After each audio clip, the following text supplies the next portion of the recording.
self. Without being selfish. How to love yourself without being Selfish. But maybe not now, later. Now, the Bible doesn't say hate yourself, but says deny yourself. You'll have to get that Wi-Fi out.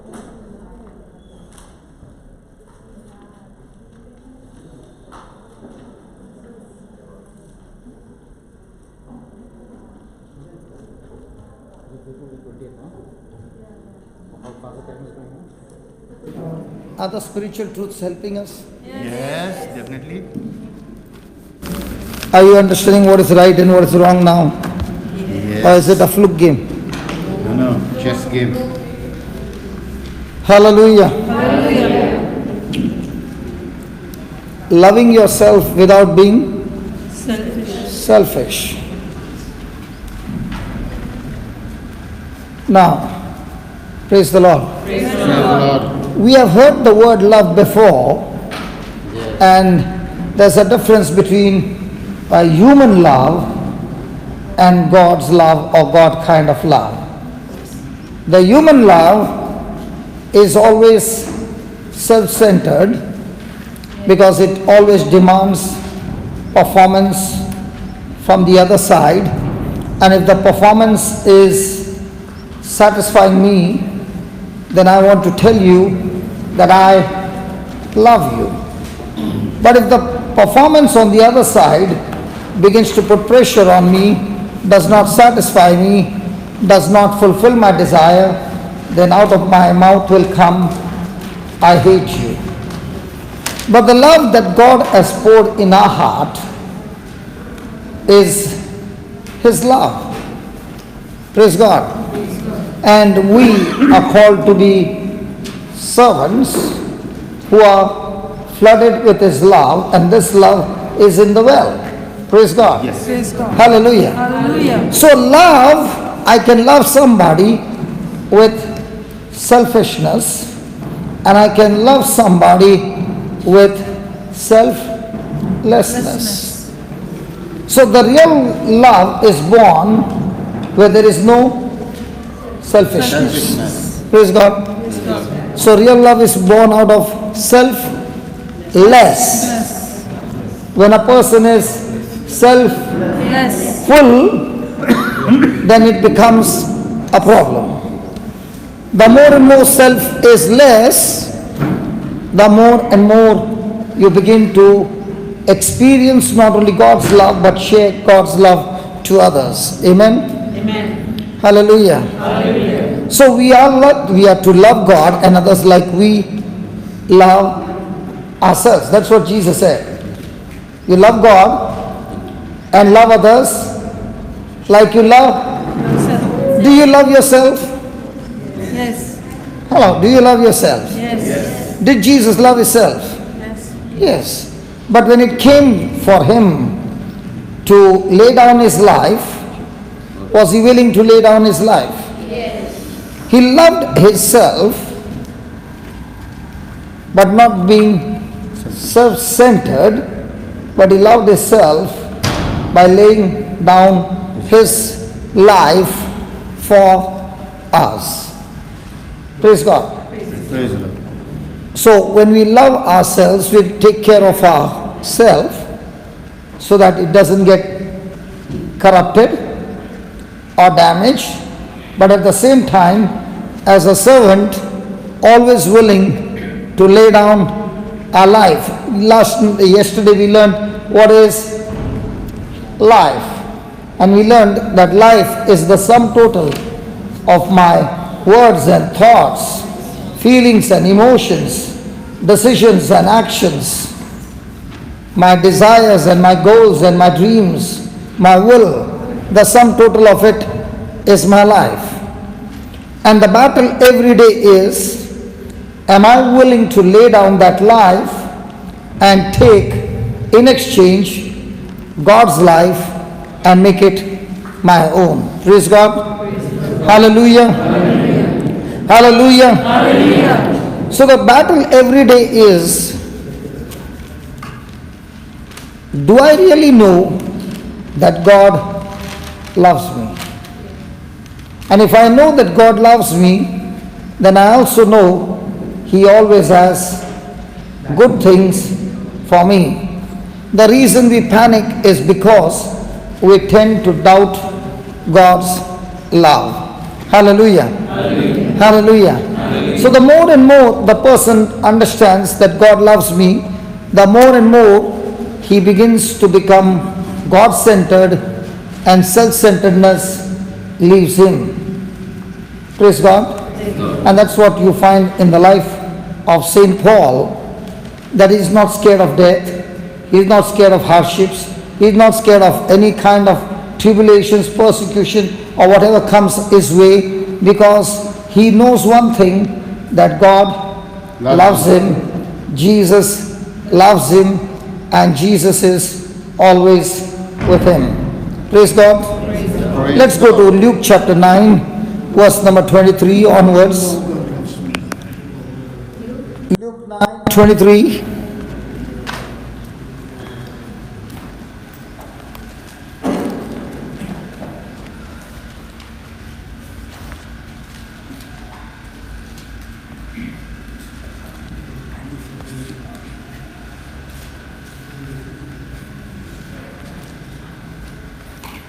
Now, here's the situation where Jesus is asking, whom do you say I am?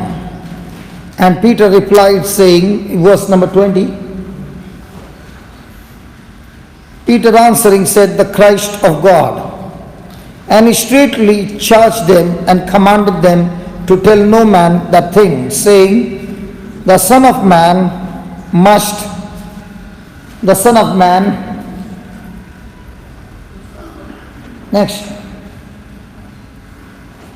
of Man must suffer many things and be rejected of the elders and the chief priests and scribes, and be slain and be raised the third day. Now, was Jesus full of love? Yes. Why was he doing this? Why was he willing to give up his life? Because he loved his Father and loved us. Obedience. So that his sinless blood would not only forgive our sins, but also reverse the law of sin and death to the law of the Spirit of life in Christ Jesus. So that we would be set free from slavery, and he would become our substitute as a ransom and take our place. Now what do you call that? Love. That's God's love. So God's love, does God's love preserve himself or give himself up? Most of the time what do we do? Did he defend himself or handed himself over? So when we are walking in love, do we preserve ourselves or hand over ourselves? Now somebody will say, if I hand over myself, then who will defend me? The very reason that you believe that God loves you and you hand over to him, he becomes your defender. Amen. God becomes your defender when you don't defend. Yes. I repeat again. God becomes your defender when you don't defend, he defends you. Yes. Praise God. Hallelujah. And that's where he said to them all, if any man will come after me, let him deny himself, take up his cross daily, and follow me. So is there denying? Yes. Let's see what the Amplified says.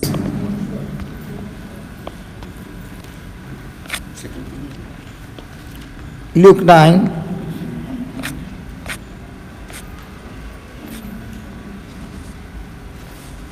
And he said to all, if any person wills to come after me, let him deny himself, that is, disown himself, forget, lose sight of himself and his own interest, refuse and give up yourself, give up himself. Are we mostly interested in our own interest or other people's interest? And that's when the love begins to shift from God kind of love to human kind or selfish love. Because most of the time we are thinking about whose benefits? Our benefits. But when it is on God's love, it's all the time thinking about the kingdom benefit, others' benefit, and how can my life comfort somebody who is uncomfortable. And take up his cross daily and follow me, cleave steadfastly to me, conform wholly to my example in living, and if need be, in dying also. Praise God. So we take Jesus, his example, for our life. Amen? Thank you, Jesus. So do we have this opportunity to look into other people's interest, other people's benefit by using our resources so that others are comforted? Has God given us the gifts? Yes. Are we the owners of the gifts? Yes. Managers. So if we are the managers and he is the owner, are we supposed to bring profit to his kingdom? Yes. So are we supposed to use those for the benefit of others? Yes. So are you all the time searching for somebody whom you can pour that resources and bring some comfort and benefit to other person? Yes. Good. No. Hallelujah. So when you are thinking about benefiting your life for others, at that time what does your flesh say? No. Hello, what does your flesh say? No. I want rest. First you. Supposing a preacher is there and another person is there, and the preacher has just finished his dinner. How many would like to wash the preacher's plate, and how many would like to wash the other unknown stranger's plate? God never said you serve a preacher, you will be blessed. But God said, what you did to the least of my brother, That you did unto me. but most of the time, whom do we want to do? Jesus. That's why a preacher lives a royal life. Preacher also is brother. Good. Hallelujah. Which one would make God pleasing?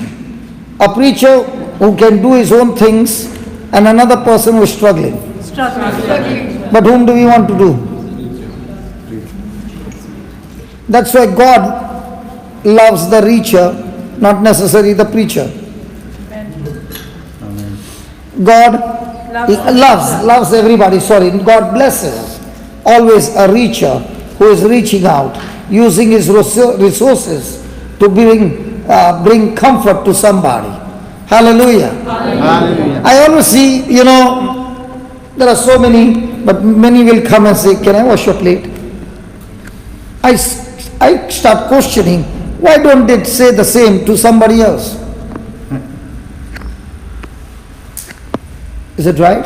Yes. I remember in one of the retreat, it was a youth retreat, and 4 girls were sitting, and as soon as I finished, they were fighting for my plate. And I said, listen, there's a lady sitting behind, and this lady has got 3 children, and she's feeding them, but none of you saw her, but you all saw me. And if you see me, you get nothing. But if you had to go and do something for her, Jesus would say, that's what I gave you the gift for. Well done. Well done. So most of the time, we are looking for whom? I'm not saying anything, you know. Hallelujah. Hallelujah. Hallelujah. Because yourself wants to do things in such a way that you want to be pleased. For example, you did something beautiful and then nobody said thank you to you, but everybody else was said a vote of thanks and your name was not called. Does it hurt you? Because yourself is saying, after doing all this, they did not even acknowledge me. Whom do you want to acknowledge? People to acknowledge you or the Lord to acknowledge you? Lord. And the Lord always says, He can't forget you. He loves you. Praise the Lord. Now what is yourself saying? Yourself says, I must be exalted. Whereas your spirit says, let me go and exalt somebody else who is way down and lift him up to my level. The Lord doesn't say you lower yourself, but He says the one who is lower, raise him up to your level. Hallelujah. Hallelujah. Thank you, Jesus. Write down.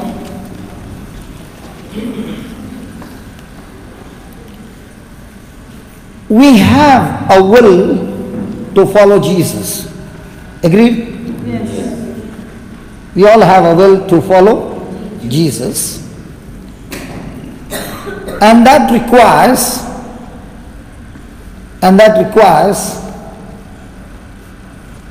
us what? If anybody wants to follow Jesus, Die to yourself. deny. Deny yourself. So the key to follow Jesus is what? Because self wants all the time to sit on the throne. And Paul said, as for myself, I have crucified with Christ. Because if self doesn't get crucified, then self will begin to crucify others. But when self is crucified, now you can serve God better. Hallelujah. Hallelujah. You know, now this is good winter time, but let's say it was summertime. When they enter in to sit on a chair, will they look at Jesus or will they look at the ceiling? Ceiling. Why do they look at the ceiling and not at Jesus? The self is saying, before I can see Jesus, let me see from where the breeze is coming. Praise God. Praise the Lord. Hallelujah. Hallelujah. So self is always looking for comfort. Even if it means others are uncomfortable, no problem. But I want to see that I am comforted first. Praise God. So every moment we have opportunities after opportunities to tell yourself, I crucify you. Crucify myself. Myself. Yeah, crucify you means I'm talking to myself. I crucify you. I'm not going to give you what you want. Praise God. Hallelujah. Hallelujah. So right now, we have the will to follow Jesus, and that requires us to deny whom? Ourselves.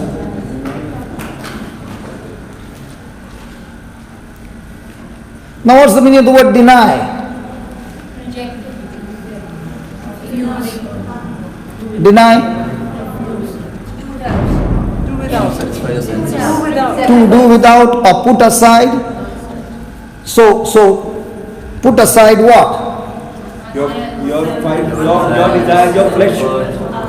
So my desires, my negative emotions, feelings, the negative desires. And what are these desires and this emotions and feelings? Anything that contradicts to God's word has to be denied. Anything that, deny means anything that contradicts to God's word must be put aside. Anything that contradicts God's word must be put aside.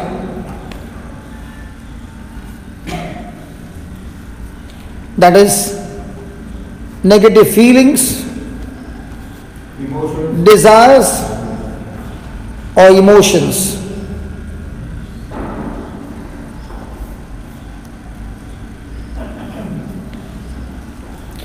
And where do they all come from? Thoughts. And where does thoughts come from? Words. So write down. I must resist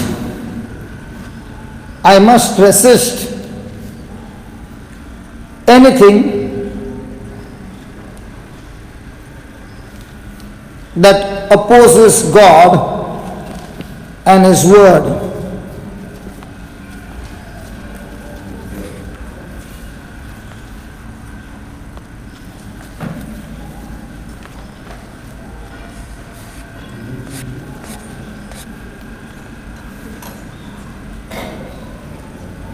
Let's go to James chapter 4 and 6 and 7.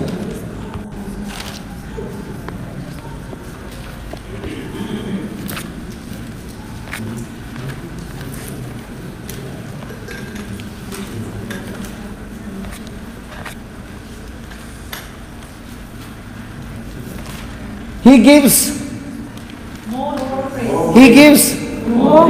more grace. Therefore, he says, God Resist the proud. God resists the proud and gives grace to the humble. Some other translation. Come on, some other translation.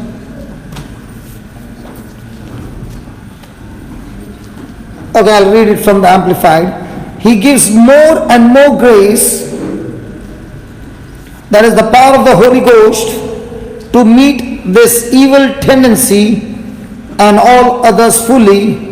That is why he says, God sets himself against the proud and haughty, but gives grace continually to the lowly, those who are humble enough to receive it. Praise God. So who fights against? God fights against what? Pride. So anything that is self-centered is pride. Anything that contradicts to God's word is pride.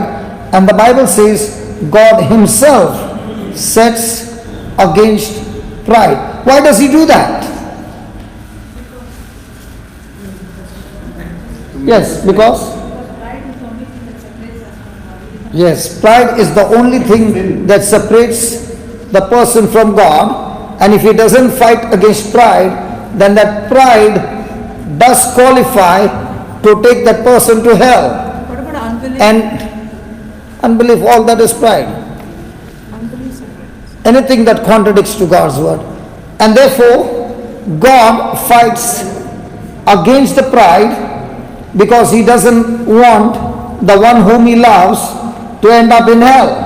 And that's why he will continually keep a battle on till the person begins to change from pride to humble.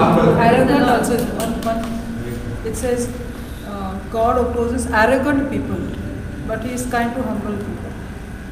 Praise God. So will God fight against pride? Yes. Now do we get thoughts that contradicts God's word? Yes. And if we do not deny ourselves to be attracted to those things, we will fall into the trap and will find ourselves thinking that we are humble, but actually speaking we are not, and we find that we have given birth to new battles because of our own pride. And God says, when the person humbles, he gives more grace to the humble and restores him. Now, the classic example that Jesus gave was of the prodigal son. Was he filled with pride? Yes. Did he go to the other side? Yes. Did pride destroy him? Yes. Now, did he come to his senses? Yes. Did he make a decision to come back home? Yes. So did he take that U-turn? Yes. Did he get the grace of God to reach back home? Yes. And when he reached home, acknowledged his mistake, repented, did Jesus say the Father restored everything back to him? Yes. And that's what the Bible says, that's what the Word of God says. When I deny anything that contradicts to God's Word, and if I can keep that denial going on, then God says, everything that the enemy has stolen from you shall be restored. Hallelujah. Hallelujah. Thank you, Jesus. Thank you, Jesus. Look at this in Amplified. He gives more and more grace. What is grace? God is always willing to use His power, His ability, His authority on my behalf, even though I don't deserve it. So if I want God's power to move into action, what's the first thing I need to do? Humble. Deny myself.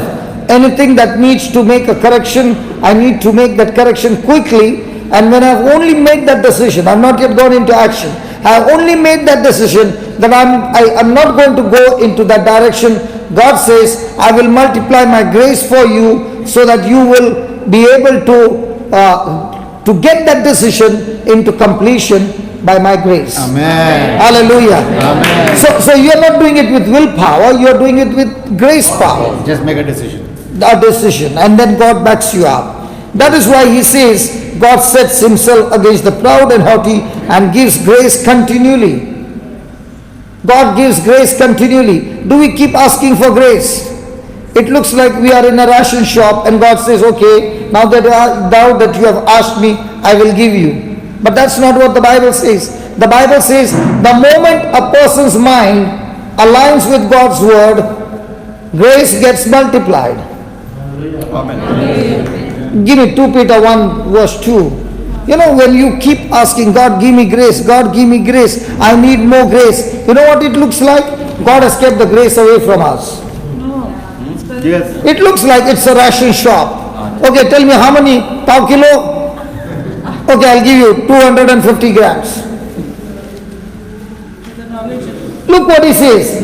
the knowledge of grace and peace be multiplied to His knowledge. Grace and peace, it's not added, it's multiplied. How? So if a person's mind is stayed on God's word, and on the other side is the temptation of the flesh, but he makes a decision, no, I'm going to spend more time with the Lord in His word and keep my mind full. Now the Lord says, that word will tap into grace, and grace will begin to multiply so much that you will be able to overcome your trials, your tribulations and everything, because now God is going to use His ability on your behalf. Now you're no longer on your ability, you are on God's ability, and that's why the result will be supernatural. Can we give the Lord a big hand for that? Come on. Come on. Hallelujah. Hallelujah. So the next time you are making a prayer and saying, God, I need grace, you know what He's saying? Get into my word. Study my word, you get lots of peace. Get your mind on my word, and grace is on. Get your mind away from my word, and grace just stopped. That's why Paul was always excited when there were troubles, because he said, His grace is sufficient for me. That means in my weakness, when I focus on Jesus, He takes over from there, and I'm no longer on my own power. I'm on turbo. There's some car, no, which on turbo. Turbo, yeah. There was an Turbo engine. engine. Also, no? Engine. Yeah. Turbo engine. Turbo. I'm not on the natural, I'm on the supernatural. Hallelujah. Now look at the 7th verse. No, not this one. We are back in James chapter 5, verse 7. James chapter 4, verse 7.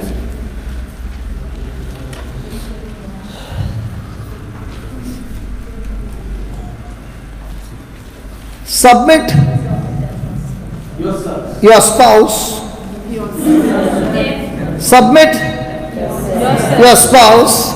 And most of the prayer is about ourselves submitting. Oh Lord, change my spouse, oh Lord. You know, when we sing, change my heart, oh Lord, but our prayers are, change my spouse, oh Lord. Come on, let's be honest. But when you are singing, change my heart, oh Lord, is God going to change your heart, or has He given you the freedom to choose? So So if I don't choose and I'm saying, God, you change my heart. He said, no, you are the one who is supposed to change your heart. I gave you my word. I showed you my love. I did everything from my side. Now from my side, everything is shut down. It's all from your side.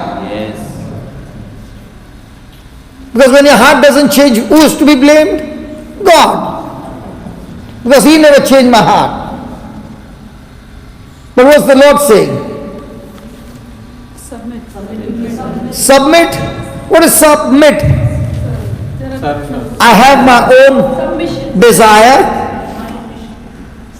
Love your enemies. But this enemy is irritating me too much, Lord. So let me give a piece of my mind.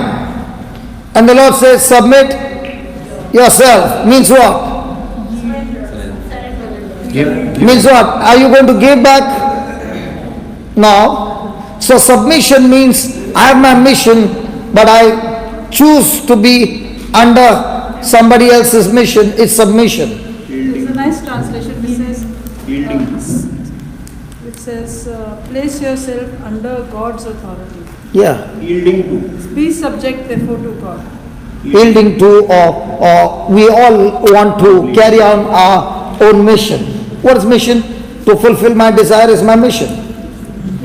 But when I submission means I cancel, terminate my mission and take God's word and say, Lord, this is your mission, I make it my own. That's submission. Submit. How many of you want God to get the devil away from you? Nobody? No. Oh, so you want God to keep the devil close to you? No. We have the authority. We need Is God going to keep the devil away, or you're resisting? we resist. Oh, you're resisting.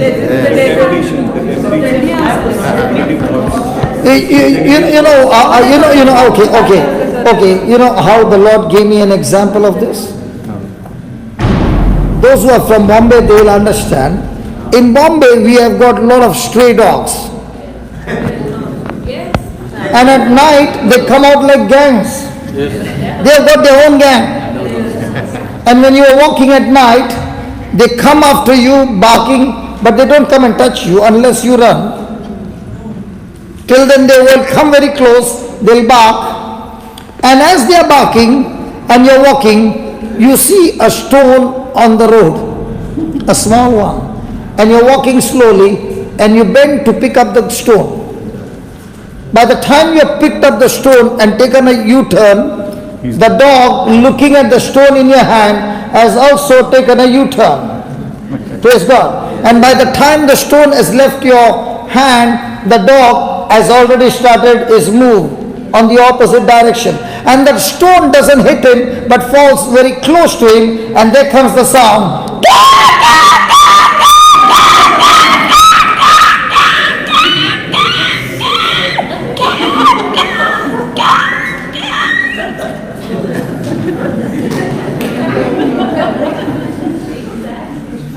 What is that stone?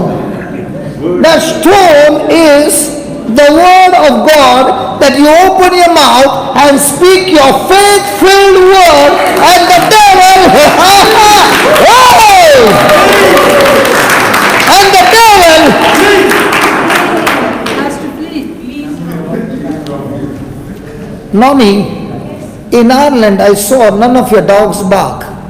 You're not pet. They're well trained. No joke. They're well trained. If you go anywhere abroad, you will never see a dog bark. And I was wondering, why, Lord? Have they removed the sound box? And then I realized that these dogs don't bark. And when the puppies are inside the mother's womb, they don't see their mother bark. So their culture is, the dogs have forgotten their culture, their nature. They don't bark. Because if they bark, the neighbor can speak to the authorities and the dog is gone forever. They put the dog to sleep if he barks too much. But in our country,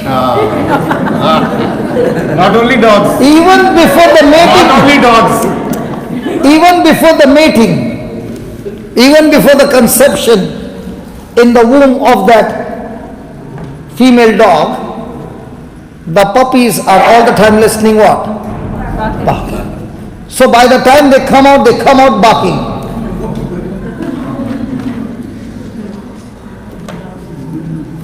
In the same way, if we were taught right from childhood, instead of Jack and Jill, the word of God, we would have picked up stones every moment of the word of God like David and fixed every Goliath of our life. Like Elijah, like that small Elijah. Praise God. Hallelujah. Hallelujah. So please don't make a prayer and say, Lord, keep the devil away from me. He's saying that's not my job, that's your job. I've already fought that. And I've given you my gun, I've given you my bullets, I've given you my authority, I've given you all. And now you fight and I'll see to it that hits the Goliath. Yeah. But the fighting has to be done by us. That's why the Holy Ghost is a helper. And if you don't open your mouth, the Holy Ghost is not going to move. He's going to prompt, he's going to talk to you. Praise God. But, okay, let's put it this way. When we get into temptation, do you hear a small voice saying to go and do it? No.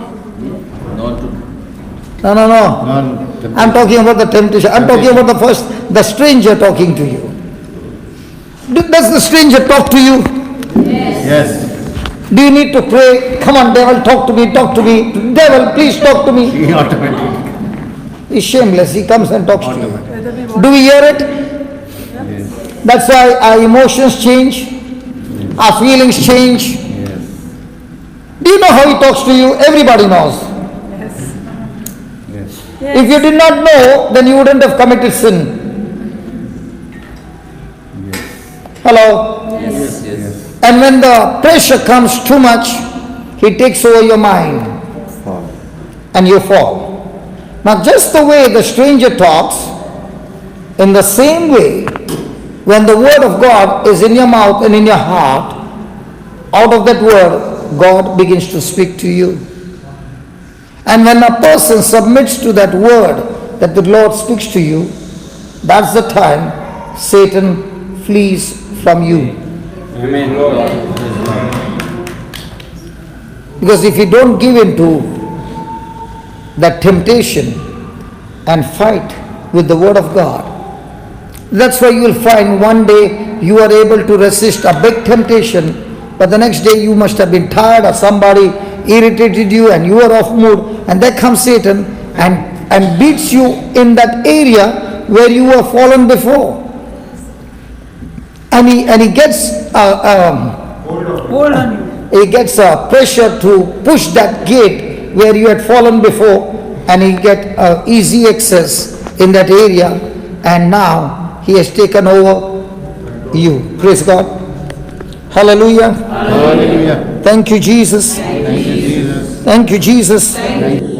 Thank you, Jesus. Thank you, Jesus. So does our weaknesses need to be conquered by submitting ourselves to God? And what happens if that weakness is not conquered?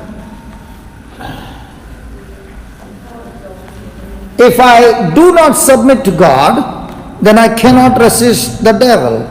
And if I fail to resist the devil, then that particular weakness Goes into action. will give birth to Action.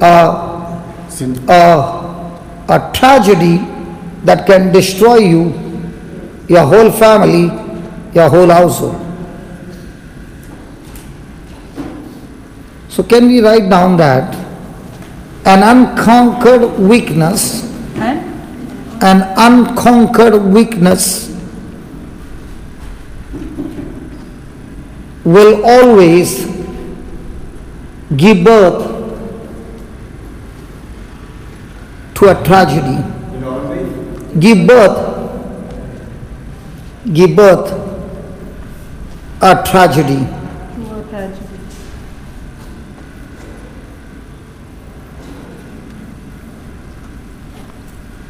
if you pause for a moment and look into your own life, there have been tragedies. And when you look into those tragedies, you will find, if you reverse it to a minute point from where it started, you will find that Satan gained an access into a particular weakness, and from there on, he took over and caused so much of damage in your life, in your family, in your finances. If you see, there was somewhere something You could have stopped. that you opened the door. Might be in your finances you became too greedy and somebody offered you, the bank is giving you so much, we are giving you so much. Come on. And the person invested all his money there. And then you find that the company is shut down and everything is gone. Bankrupt. Does this happen in today's world? Yes. Because it's all about your weakness. Satan knows your weakness. And he's going to put that pressure in that area. And if you don't conquer that weakness, then there's going to be a tragedy. Hallelujah. Hallelujah. Somebody said, I always get angry. Have you ever heard that? Yes. What does that mean? Losing the Satan Satan has got conquered that part of you. That is also weakness. Yes. Has anybody ever profited by getting angry? No. Has it only caused more damage to you? Yes. And still we practice the same? The reason a person is angry is because he is not on the right focus. Satan has deceived him and got him on the wrong focus. Instead of submitting to God, he has been submitting to his emotions. And there is no power to resist now, and Satan captivates that moment and destroys, and you find yourself in anger cursing your own spouse, your own marriage, your own children, your own finances, and destroying everything. Yes. Hallelujah. Hallelujah. Hallelujah. Thank you, Jesus. And this kind of anger comes when you become bitter. Yes. One of Satan's powerful tool to keep a person under his control is give that person bitterness.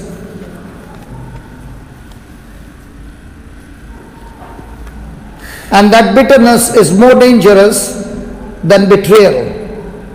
Now when Judas betrayed Jesus, was Jesus bitter?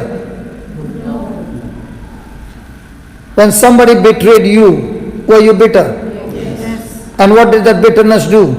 Destroy everybody. It was more dangerous than the person who betrayed you. Because your response to that is what matters. It does not matter who betrayed you. But what matters is, how did you respond to that betrayal? By bitterness? Now you are the one who is going to be destroyed. Because what you see in Jesus is, Judas betrayed Jesus. But Jesus responded with love. And he did not get into bitterness. He did not curse him. In fact, he said Judas, you are my friend. Because you are helping me in my mission to complete on this earth.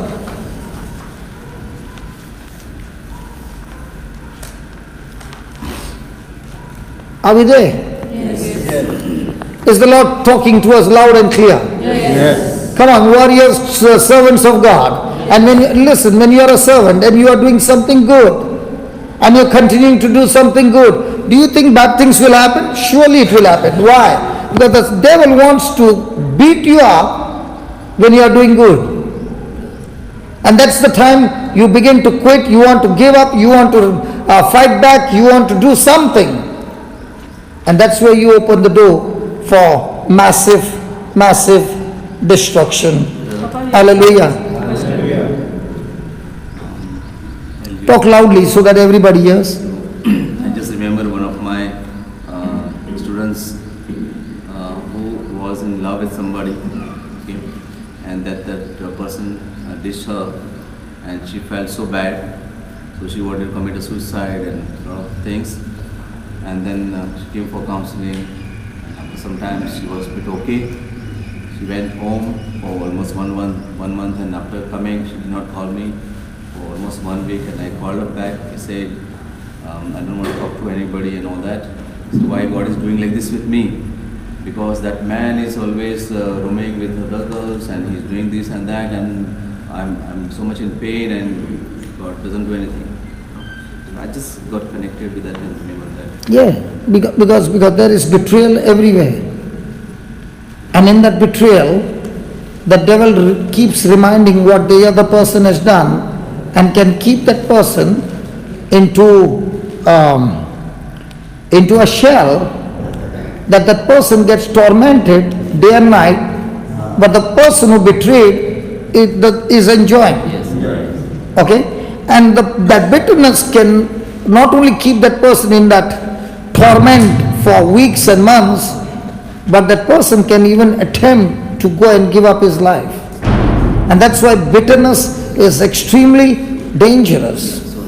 So the only solution to bitterness is forgiveness. It's not ready. So he should get something. You know what should be the understanding of that girl is, I thank God that I did not get married and then this fellow betrayed me. Thank God God separated him before me getting married, and God is showing me that this person was extremely unfit in a covenant, and that's why God got him out before I could get into a mess. Praise God. Hallelujah. So please don't get bitter with anybody. It's more dangerous than the betrayal. Praise God. Hallelujah. Hallelujah. So remember, when God has called you on a mission and your assignment is extremely big, do you think small battles will come against you? No. When you have got an uncommon mission or an uncommon assignment from God, remember you will be facing an uncommon opposition or enemy. But in all this, when you submit to God and resist the devil, he has no power against you because of your submission or because of your unity with the Word, and now the Holy Ghost is there to give us the victory. Praise God. Sometimes a person thinks, why am I going through such big battles? Because the assignment and the purpose of God on your life is not common, it's uncommon. Amen. See, if it was common for Moses, he wouldn't have spent 40 years in the desert. The 40 years he spent in the desert is because he had an uncommon assignment, and God had to make it sure that he is mastered to survive in the desert, so then God can trust him and send the people out of Egypt through the desert. If you are going through some desert experience, submit to God, because your assignment is not common, it's very, very big.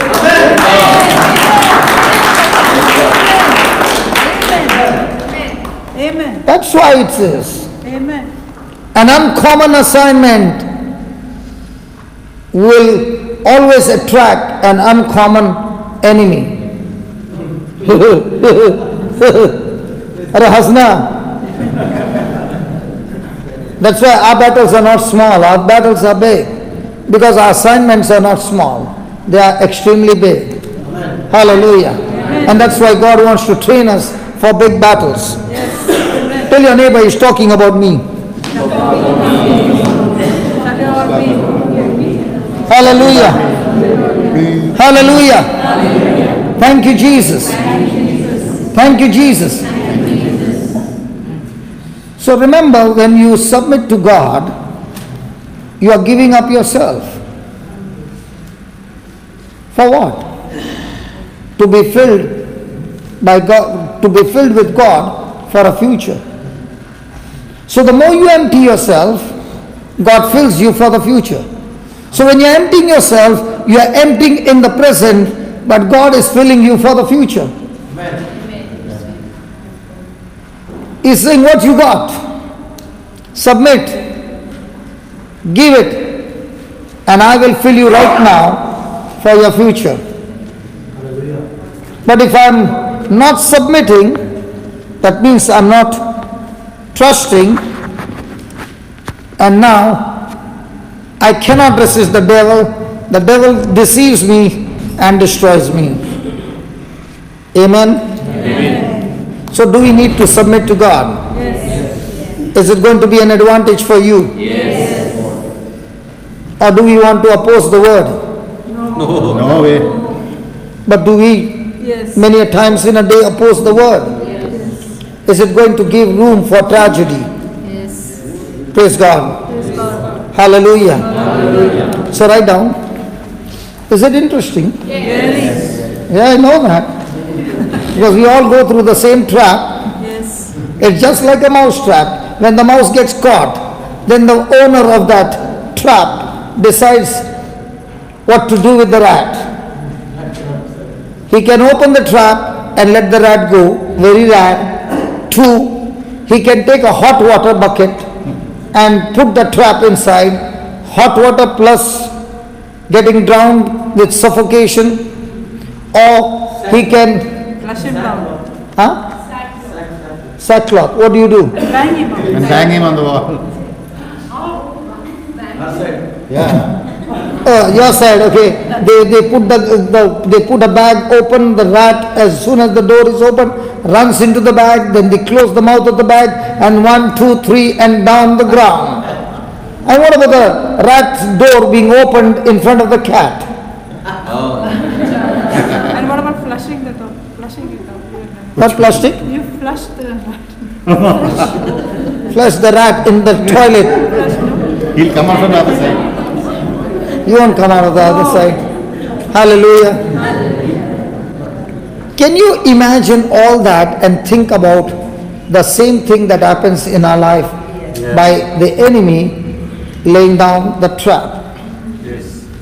And all that he wants is just go against God's word. And today's word, one line struck me is Samuel saying to Saul, your rebellion is sorcery.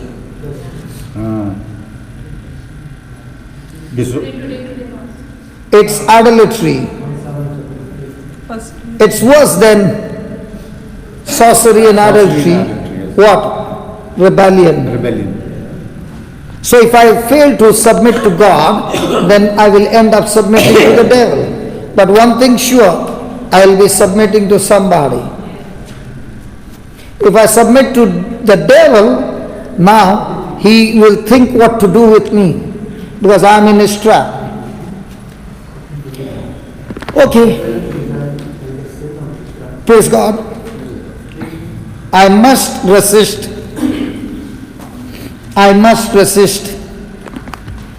anything that opposes God.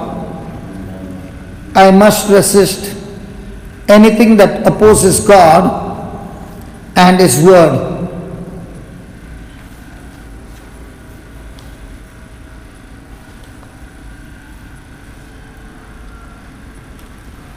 God is interested in me.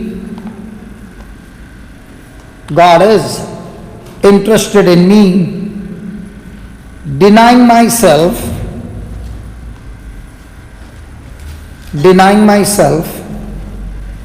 and keeping His commandments.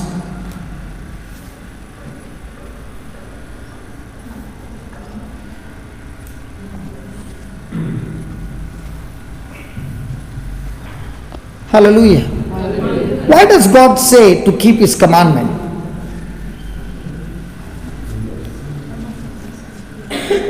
Yeah, Shetty. He wants that we do what follow His will, keep His commandments. But why does He want us to keep His commandment?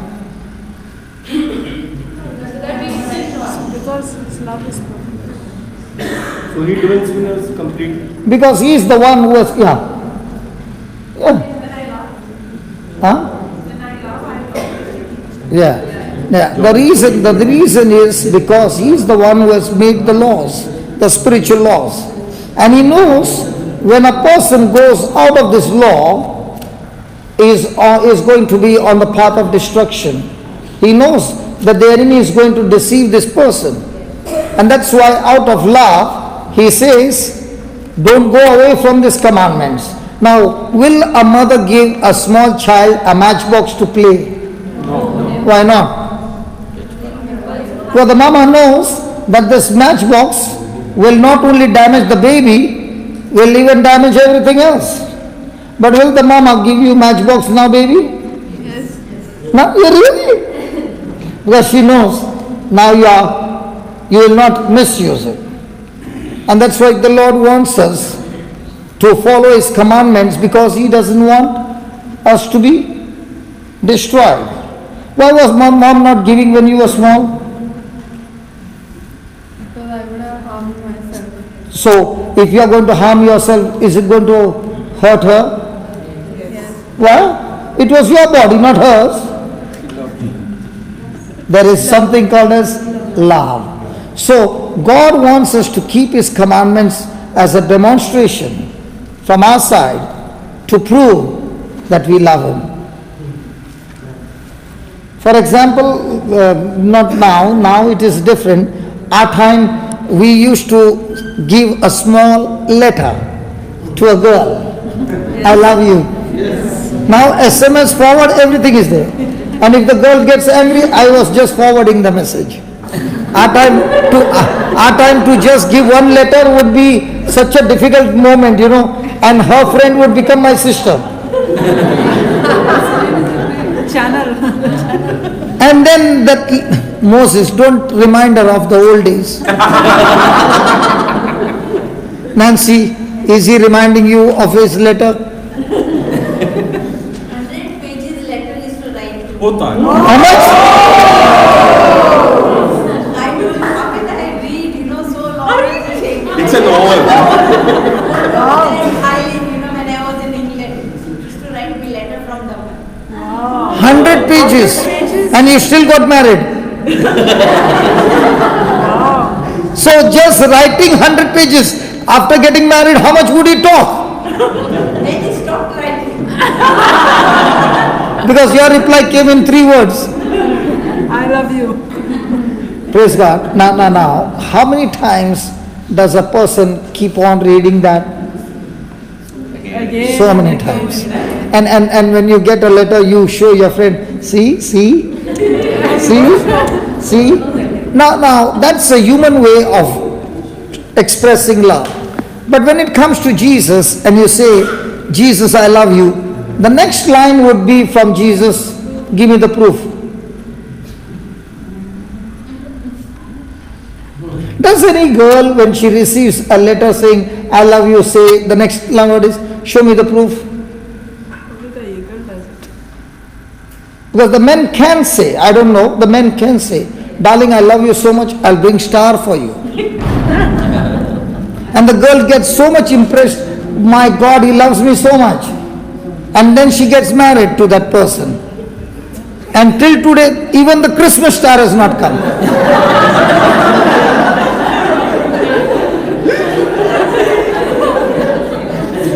Before marriage, I'll bring stars for you. After getting married, most of them are saying, how true, brother. And most of the girls got deceived with that. You're telling all the stories. I know. Before getting married, you meet me at 8 o'clock. The boy is already at 7 o'clock. After getting married, meet me at 8 o'clock. He's come at 10 o'clock. You're forgotten also. Oh, forgotten also, see? What is Jesus saying? If you love me, then you will keep my commandments. So when we say, Jesus, I love you, the next word that comes out of Jesus' mouth is, can I see some evidence of love? And that evidence of love is, Lord, because I love you, I choose to forgive this person. Because I love you, I let go this person free. Because I love you, I'm going to follow whatever you say. Praise God. So God is interested in me denying myself and keeping His commandments as a demonstration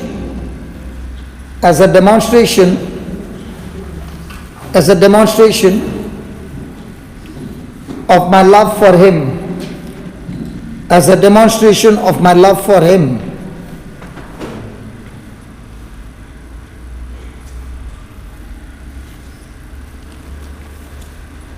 Praise God. So now are we supposed to demonstrate our love for God by keeping His commandments? Now my question to you is, if that is so, who is your greatest enemy? Hello, who is your greatest enemy? So those thoughts and those desires, those selfishness that takes you into rebelling against God is my greatest enemy. So is a person an enemy, or what the person did is the greatest enemy? Is that the greatest enemy? None. How I respond is my greatest enemy. Is it okay if we have discussions? Yes. Yeah. So who is your greatest enemy? The person, or the person's action, or what I am thinking to respond, and if it is contradicting to God's word, that thought in you is your greatest enemy. So your enemy is where? Outside, inside? Inside. And where are you looking? Outside. So isn't the devil pointing out to you a person? Yes. But at the same time, is he injecting in you the poison? Yes. And the poison is physical or spiritual? Now that poison is instigating you to go away from God's commandment. So now that you are going against God's commandment, who becomes your greatest enemy?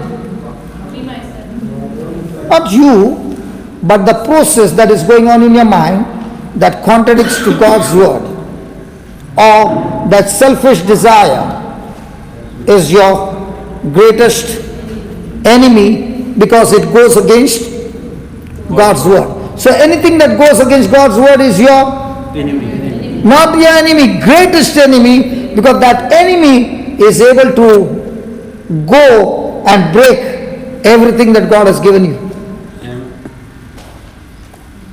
So write down. Is it interesting? Yes. Listen, are we getting the right tools now to see the chess game? Yes. So now, from now on, if a person is doing something, are you going to get focused on that person? No. The person's action? No. The person's words? Where's the problem? Inside. Me, The myself. problem is the process going on inside you.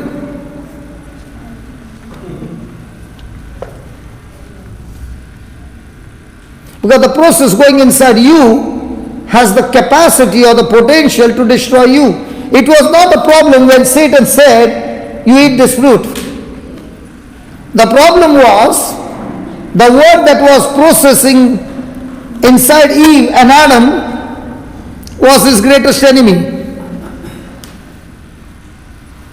Because that process which was going on had the potential to open the door of destruction.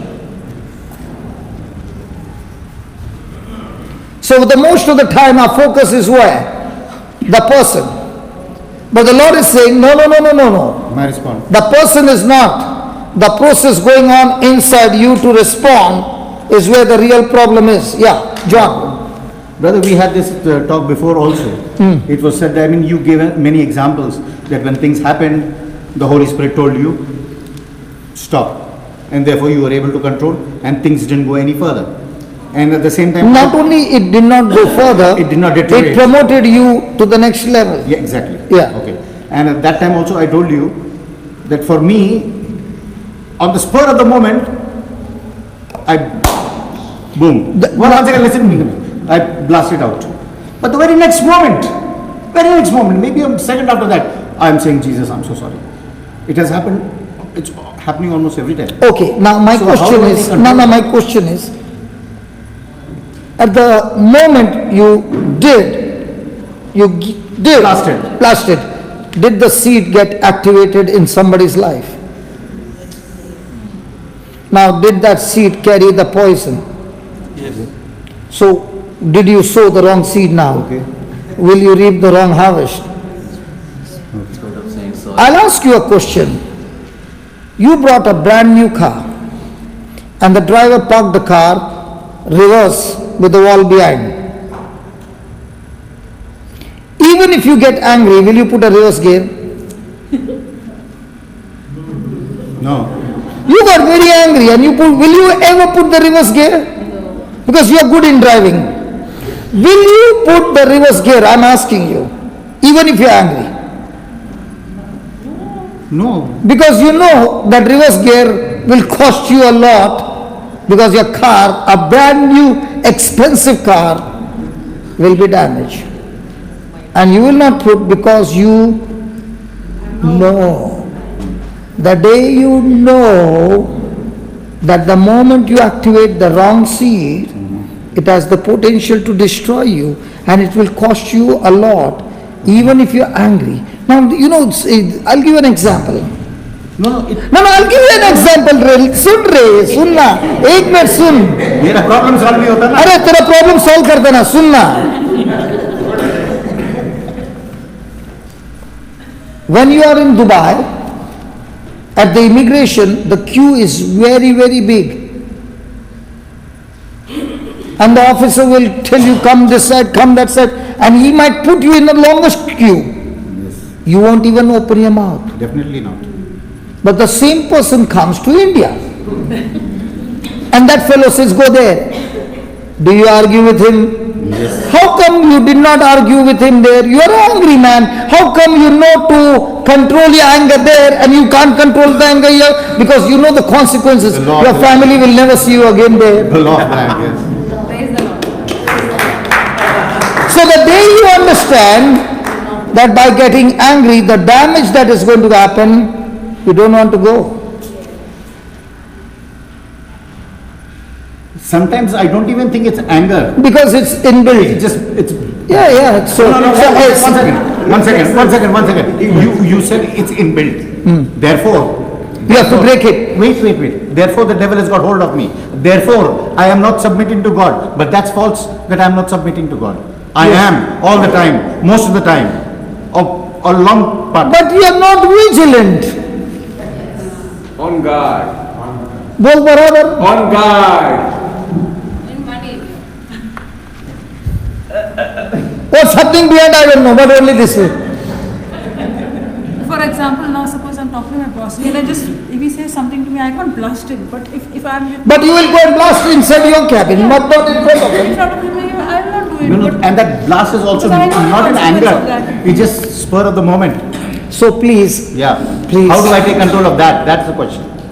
speak to yourself just the way, let the weak say, I'm strong. Let the weak say. From now on, Lord, I thank you that I'm set free from blasting. Okay, let's go.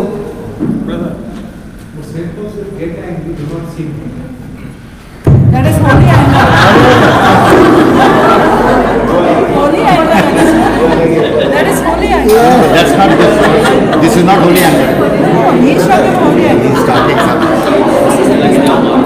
I understand what he's saying. What you're saying. Don't worry, all my students will pounce on you during the lunch break. Yeah, you go and explain to him. Can he get fired? No, let's finish this. No, let's finish this. Come on.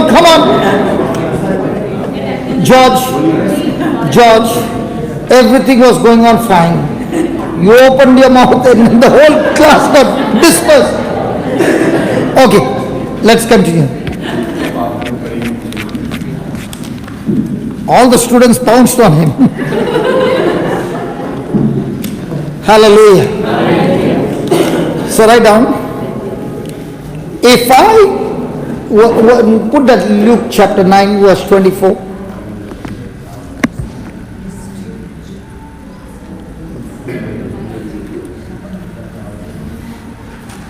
Come on, read this. Whosoever will save whose life? Now, what's your life? the sum total. By default, the sum total of our life is holy or unholy. Unholy. So, by default, we have pleasure for what? Worldly things. Worldly things or sin. Okay. So, if you are saving yourself to carry on those things, then what will happen? Shall lose it. Now, you break that word life into the sum total of your desires, the whole thing. Yes. And now you read, whosoever will save the ungodly words, the ungodly thoughts, Desires. the ungodly emotions and actions and decisions and all that, what will happen to it? He will lose his life forever and end up in hell. Then, but whosoever will lose his life for what? Of ungodly stuff. For what? For my sake. For God's sake, then what will happen? So he will give up his life, the sum total of the pleasure, and in exchange will take the God life. Then what will he experience? Life In abundance. in abundance. So is this an option is this a free will option given to everybody? Or is it by force? Hello, is it by force or given to everybody? Given to everybody. Nobody is here to check you. You can sit in the class or you can go anywhere. Nobody is going to question you. So if you're going anywhere out, you can go and fulfill that desire. But what God wanted to give you here, you missed it. You lose it. So every moment there is freedom to choose. But a person who chooses to give up his life for God's sake, there is a subtraction from his side and makes an addition in his own side by investing what God wants him to have. So has he submitted to God? Has he agreed to God? Yes. Now, is the Lord saying that same person, when he submits to God, he is able to resist the devil and the devil will flee from him? So is God supposed to make the devil flee? Is God supposed to make the sickness flee? Is God supposed to make any work of Satan flee? Or has he given us the authority to make him flee? Given us authority. But when will that happen? When a person learns to lose his life, that means he learns to deny, that means he learns to set aside any desire, any emotion or any feeling that comes against the word of God. And the more and more he aligns his thinking and desire and his emotions and feelings to the word of God, in no time he is not only experiencing God kind of life, but he can see that God kind of life is flowing through him in the lives of others and lives are being changed. So the challenge every day is, to what degree am I denying myself? So write down, if I work to preserve my life, if I work to preserve my life, I will lose it. I will lose it. Luke 9:24. If I lose my life, if I lose my life for God, I will gain I will gain a rewarding life through him. I will gain a rewarding life through him. Now let me show you something very interesting. Give me 2 Peter 1 verse 19. I will gain a rewarding life. Through him. Now look at this. Losing life, preserving life. Okay. 2 Peter chapter 1 verse 19. Yeah. 19 and 20.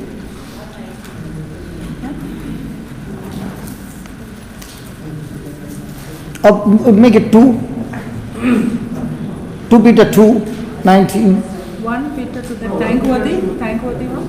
Yeah, 1 Peter it is. 1 Peter 2. 1 Peter 2, 19. 20. 1 Peter 2, 19. Okay. I know that.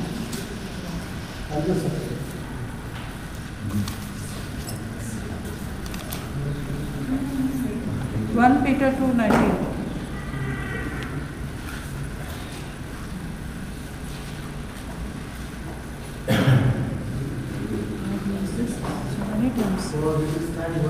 Now, those who know, don't open your mouth. Okay. Now, we are learning about losing a life. Those who lose his life for my sake, what? Those who save his life will lose it. And those who lose his life for my sake shall keep it or find it. Praise God. Okay, now, let's see. Read that. For this is thanksworthy if a man for conscience towards God endure grief how? Suffering wrongfully. Hello, endure grief how? Suffering By suffering wrongfully. It is thanksworthy. So if a person is suffering grief unjustly or wrongfully, it is thanksworthy.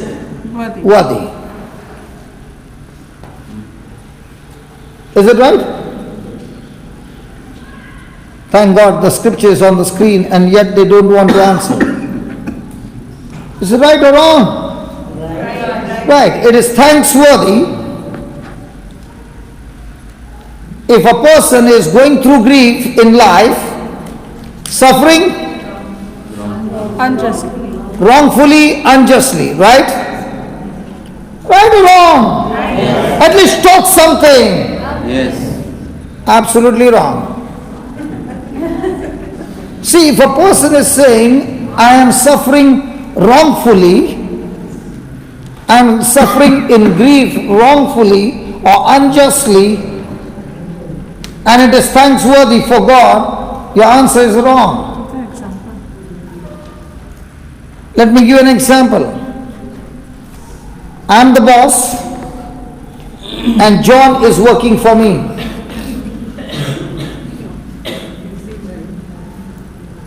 And I am torturing him day and night. After 2 months, his confidence is gone and is making more blunders. He goes home and tells his wife, I cannot handle anymore, I am going to quit. Now, is he suffering unjustly? Yes. Is he in grief? Yes. So he tells his wife, I have decided to quit the job.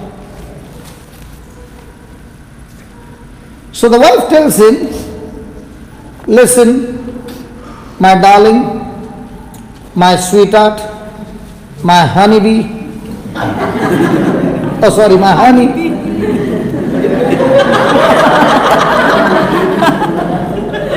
I love you so much.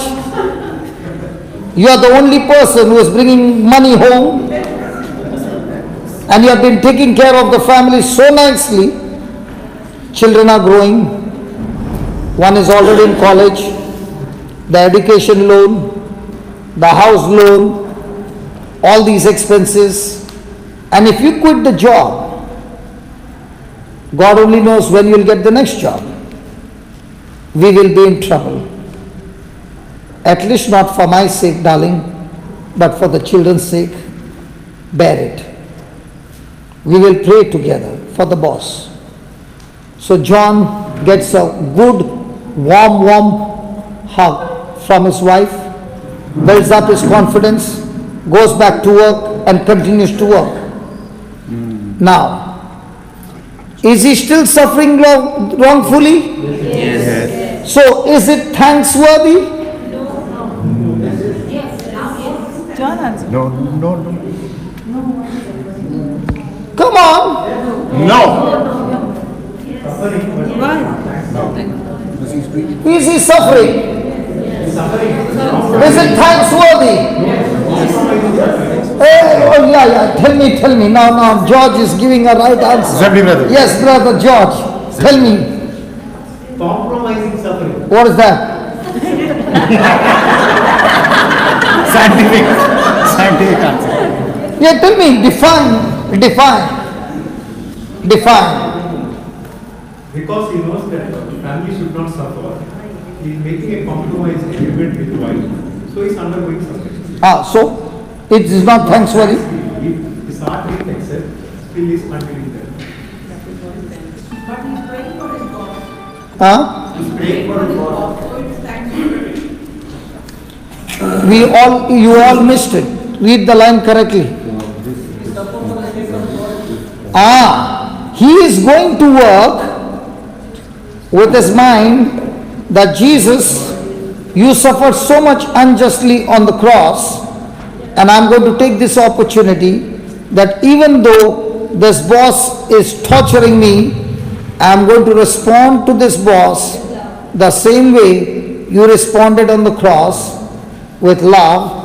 Now that person is giving thanks to God. He is in the will of God. He is in the plan of God. He is in the purpose of God. And now he will discover his calling. Amen. So in our everyday life, when something goes under pressure and causes pain, do we want to stay there or do we want to leave? Take verse 20 also. Then I will not be able to complete. Praise God. Is that clear? Yes.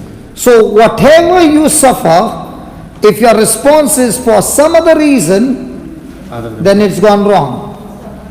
Because now he's suffering for whose sake?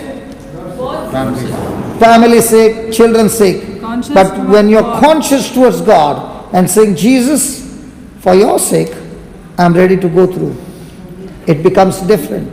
Because now your response is, no matter how much you torture me, I will overcome evil with good. So all the time when we go through trials, are we God conscious or self-conscious or family conscious or something or the other conscious? Other than being God conscious, even if your action is right, the answer becomes no. Praise God. Praise God. Now tell me, if he's conscious towards family, okay? He's still continuing to work. He gets into my cabin, gets some firing, he goes and sits over there. He's still working, but is he grumbling? Yes. But when he's doing it for God's sake, is he grumbling or is he saying, oh Jesus, I thank you. You gave me this opportunity to love him, and I'm going to learn how to love him even though he doesn't deserve to be loved. So will his response be the same? Outer action will be the same, but what's running in his heart, is it the same? No. So God looks at the heart and we look at the Outward face. appearance. Praise God. So write down, when a person preserves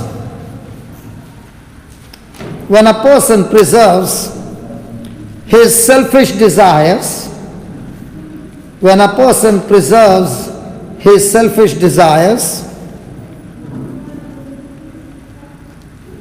he gains the world,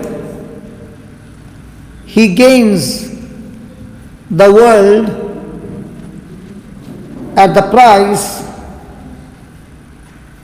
price of losing what? His soul. He gains the world at the price of losing his.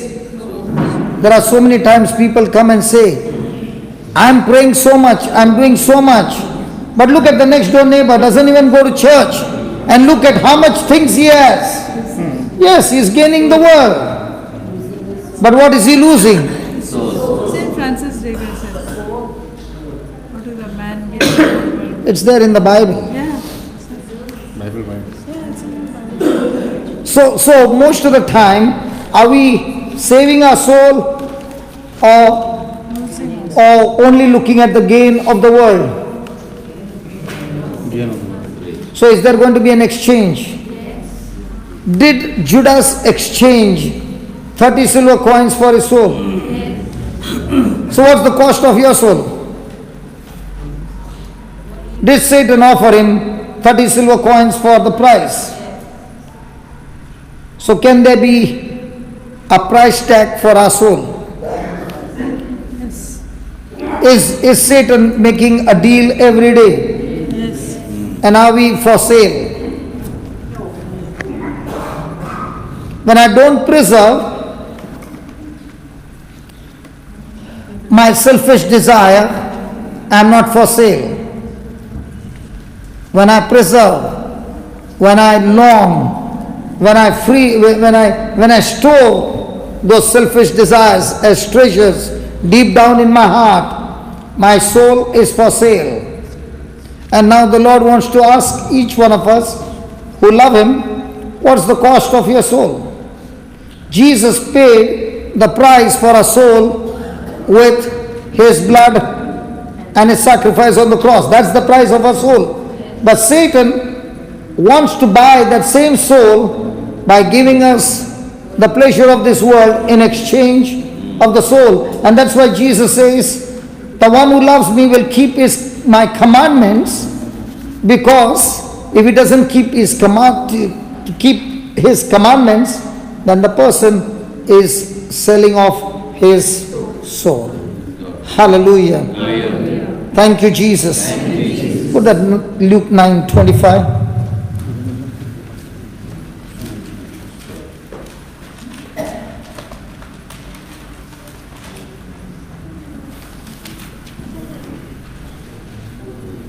For what is a man advantaged if he gain the whole world? This is the scripture. So do we keep our soul for sale? Have you ever heard the grass is green on the other side? Yes. Have you heard that? Yes. In Ireland, everywhere the grass is green.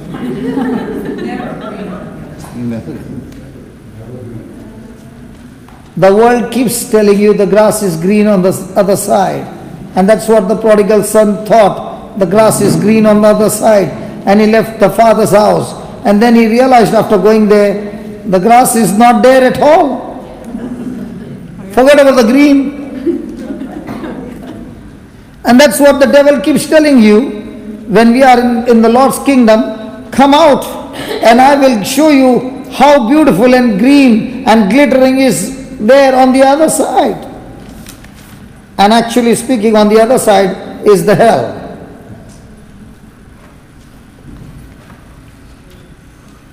Praise God. So write down in bold capital letters, the grass is never greener on the other side. Look at her. You must have read it in some novel? Yes. Yeah. And was it a Bible-based novel? Yeah. Huh? No. So in the kingdom of God, the good shepherd makes you lie down in green pastures. The devil takes you out of the green pastures and takes you into the desert to be fried in the sand.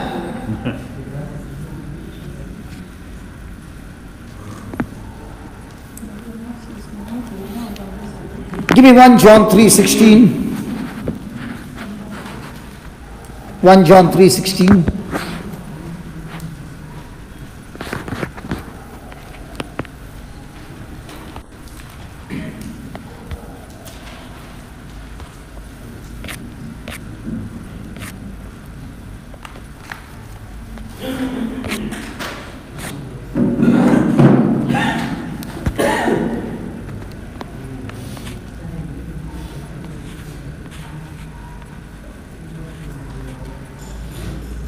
Let's start with 13.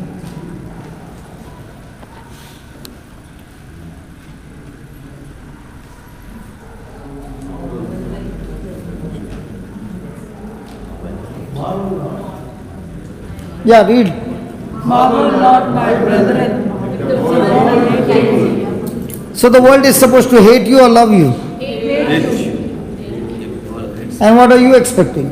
Love. Are the tares supposed to love the wheat? The wheat are supposed to love the wheat. But the tares are designed by the devil to destroy the wheat.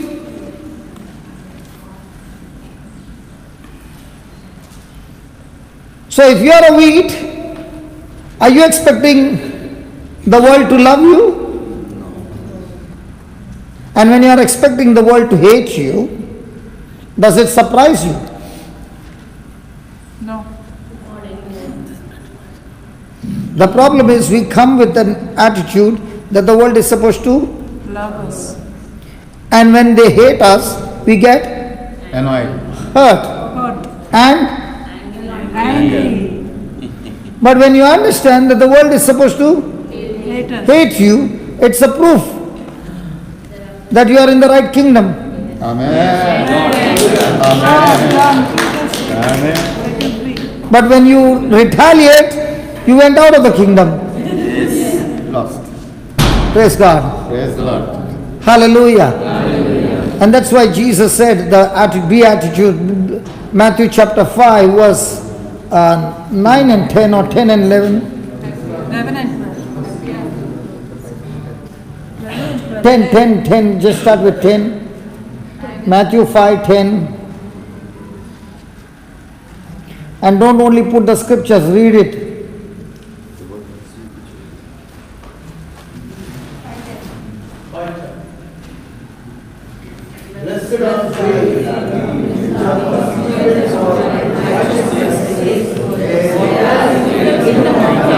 Then 11.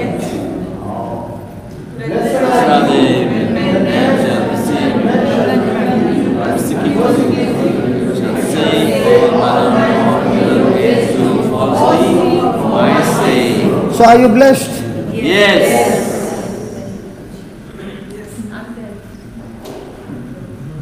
When are you blessed? When people go When against you, people persecute you. persecute you. And you get angry. Did he say you get angry? When people speak falsely against you for the Lord's sake, that means you have been serving the Lord and talking about the Lord everywhere, and people come against you and they speak falsely against you, praise God, then what do? Call all the intercession team and tell them to pray for you.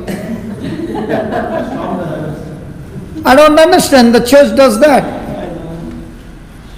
But Jesus never said that. He said, read the next line. He said, Rejoice.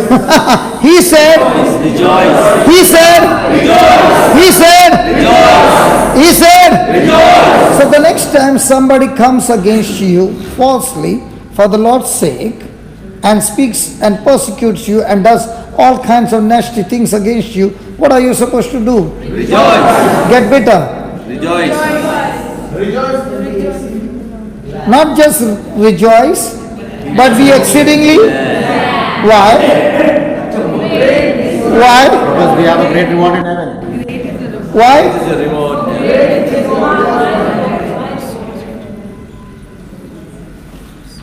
For great is the reward.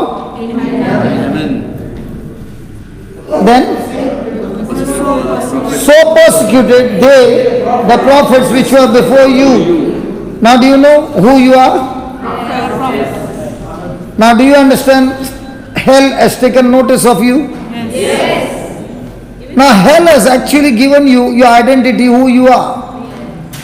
If you don't know, The very reason when you love Jesus and you are on a mission, carrying out his mission, and there is opposition and all this coming, it's a proof that Satan knows you are a threat to his kingdom. And if there is no opposition, then that's also a proof you are in the wrong kingdom. Hallelujah. So what is the only thing that God is asking us?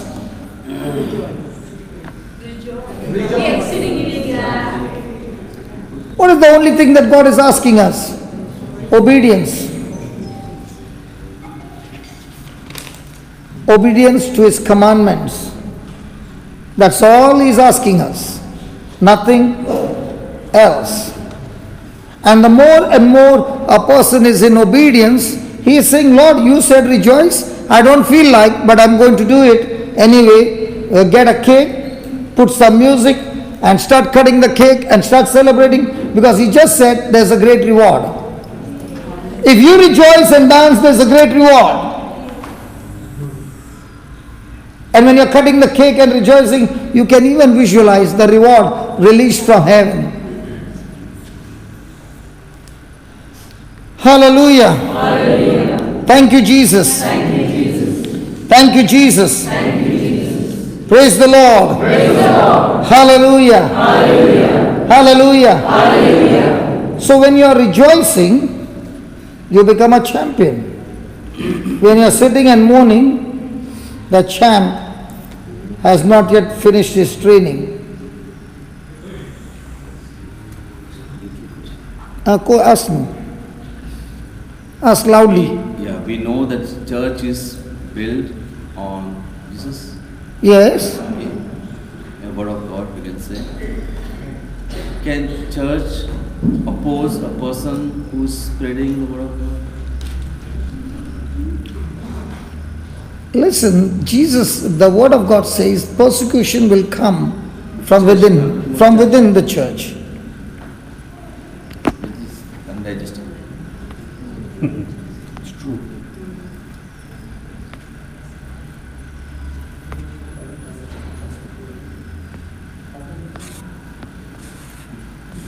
I'll give you the answer from the scripture. The church knows the scripture.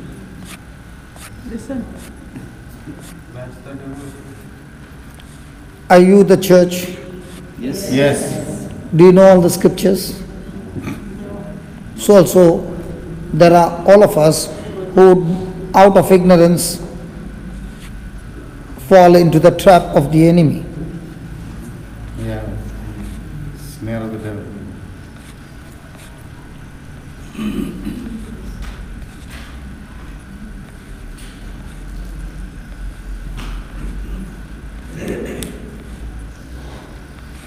Okay, here we go.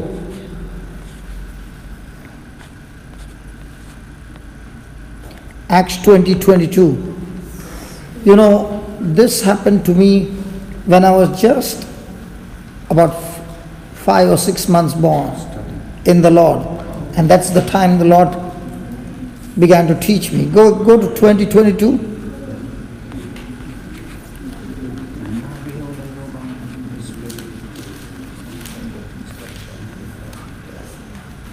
Let's read it. And now behold, I go bound in the Spirit unto Jerusalem, not knowing the things that shall. Now, Paul knew that when he goes to Jerusalem, there's going to be extreme opposition, and he would be even put to death. But yet he's saying, I go bound in the Holy Ghost unto Jerusalem, not knowing the things that should befall me there, save that the Holy Ghost witnessed in every city, saying that bonds and afflictions abide me. But none of these things move me. Can you just keep moving as I read? But none of these things move me, neither count I my life dear unto myself, so that I may finish my course with joy, and the ministry which I have received of the Lord Jesus, to testify the gospel of the grace of God. So what's the testimony? That the gospel is what? Preached. The gospel is what? what? The grace of God. The gospel is what? The gospel is what? And now behold, I know that you all among whom I have gone preaching the kingdom of God shall see my face no more. This is my last journey with you. Paul is saying, therefore I take you to record this day that I am pure from the blood of all men. That's the biggest lie.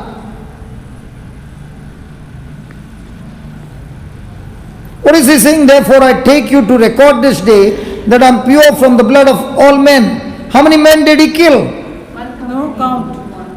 And what is he saying? I'm pure from the blood of men. I am pure from the blood of all men. Come on, Paul, that's the biggest lie. But he, You know, if somebody has to go and tell Paul, how can you say I'm pure from the blood of all men? You know what Paul would say?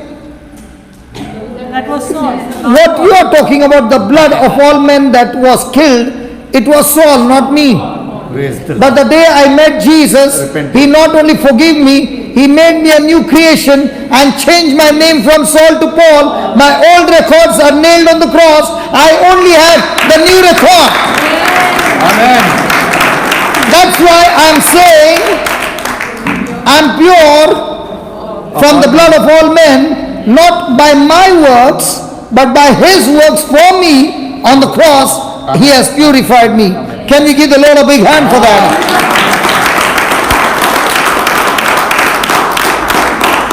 For I have not shunned to declare unto you all the counsel of God. Now, take heed, therefore, unto yourself and to all the flock over the which the Holy Ghost has made you overseers, to feed the church of God, which he purchased with his own blood. For I know this, that after my departing shall grievous wolves enter in from outside the world. From where? among you, in the church. So please understand, we are now studying the Word of God, and the Word of God is giving us an understanding. But can it happen that the person gets deceived? Now, was Paul having a desire to serve God when he was Saul? Yes. He had extreme passion for God, but he did not understand the truth, and that's why he was running on the wrong direction. But his passion was for God. For God. Are you following? In the same way, what does the devil do? He blinds up somebody's eyes, and he's got a passion for God, but when his eyes are blind, he's moving in the wrong direction and he doesn't even know. And that's why he says that grievous wolves enter in among you, not sparing the flock. Also of your own selves shall men rise, speaking perverse things to draw away disciples after them. Therefore watch and remember that by the space of 3 years I ceased not to warn everyone night and day with tears. And now, brethren, I commend you to God and To the word of And- grace. so how do you know you are on the right path or on the wrong path? He says go to the word of grace and start agreeing to the word of grace. So who is your best counselor? Word of grace. The word of God. Who is your best counselor? Word of God. Word of God. Hello, who is your best counselor? The word of God. And that's what he says. Now, brethren, I commend you to God and to the word of his grace, which is able to build you up. So who is going to build you up? Word of grace. And to give you an inheritance among all them which are sanctified. So can a person make an error? Yes. Every person can make an error. Yes. So can I keep pointing the finger? What about my own errors? Do I want others to come and point finger to me? So can we look at one another with love? Praise God. Did you get your answer? So who is your counselor? Not God. Word of God. God is word of God. Hallelujah. Because if you don't know the word, you might think that what you're thinking is right. But when you go to the word and you understand the word, you begin to understand, because the word of God exposes the lies of the devil. Hallelujah. Hallelujah. Thank you, Jesus. What were we writing till he asked the question? The grass is never greener on the Praise God. So give me 1 John 3:16 now. 13 to 16. 1 John 3:16. Oh, sorry, we were in 13. 13, Yeah. 13 to 13, yeah. Thank you, Holy Spirit. Marvel not when the world, marvel not when the world. So if you are in the Lord's kingdom, is the world supposed to hate you? Yes. And when the world hates you, what's going to be your response? Love. Rejoice. And rejoice, just rejoice slowly, or be exceedingly glad. Exceedingly glad. Praise God. Then, we know that what? We are passed from death unto life because we he that Loveth not is a brother abideth in death. so we know that we have, the Israelites had the Passover that night, and after the Passover night they stepped out of Egypt in freedom to go to the promised land. In the same way, we had a Passover the day we got born again from death to life, into a new life. Our old nature was nailed on the cross and we received the righteousness of God, where we have the right standing with God without having any guilt or condemnation. So we are passed over. How do you know you are passed over? because we love you. I was coming by bus, I'll never forget this incident.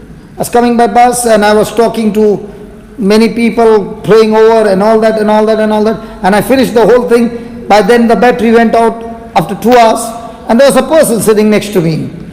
And he asked me, are you a pastor? I said, no, I'm not a pastor, I'm a brother. He said, I never heard anything like a brother. I said, I'm a brother. He said, I thought you were a pastor. I said, no, I'm not a pastor. So he said, what church you go to? I said, I'm from Mary Immaculate Conception Church. I see Borobli. So the moment he heard that, he began to blast at me because I'm a Catholic. So I kept listening, and after 45 minutes, I said to him, can I say something? Because he was saying, you are not even born again. I said, I'm born again. I said, what about you? He said, I went inside the water. Look here. What happened? Why are you so? That doesn't matter. Give me a chance, man. So I said, you went, and he said, you are. So I said, what's the proof? You went. I said, let me open the Bible and tell you who you are. Read the next line. Because we love the brethren. He that You love know, You are destroying everything. Put the next line. Next verse. Yeah. Come on, read that. whosoever his brother is a murderer. And you know that the murderer I told him, eternal life. I sat next to you. Did I do anything wrong to you? For 45 minutes you blasted at me. it clearly shows how much you hate me. And what does the Bible say? Whoever hates his brother is a So you must have gone 100 times, but you're still a murderer.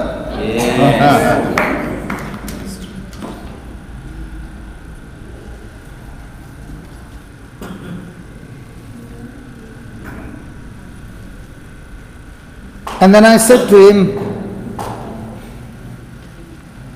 where are you coming from? He said, I was a Hindu. I've got changed from the last 3 years, and I came for a seminar. A pastor was preaching, and this and that and that. I said, what did he preach? He said, some topic. I said, tell me, before he preached, how much did he preach on tithing? 10%.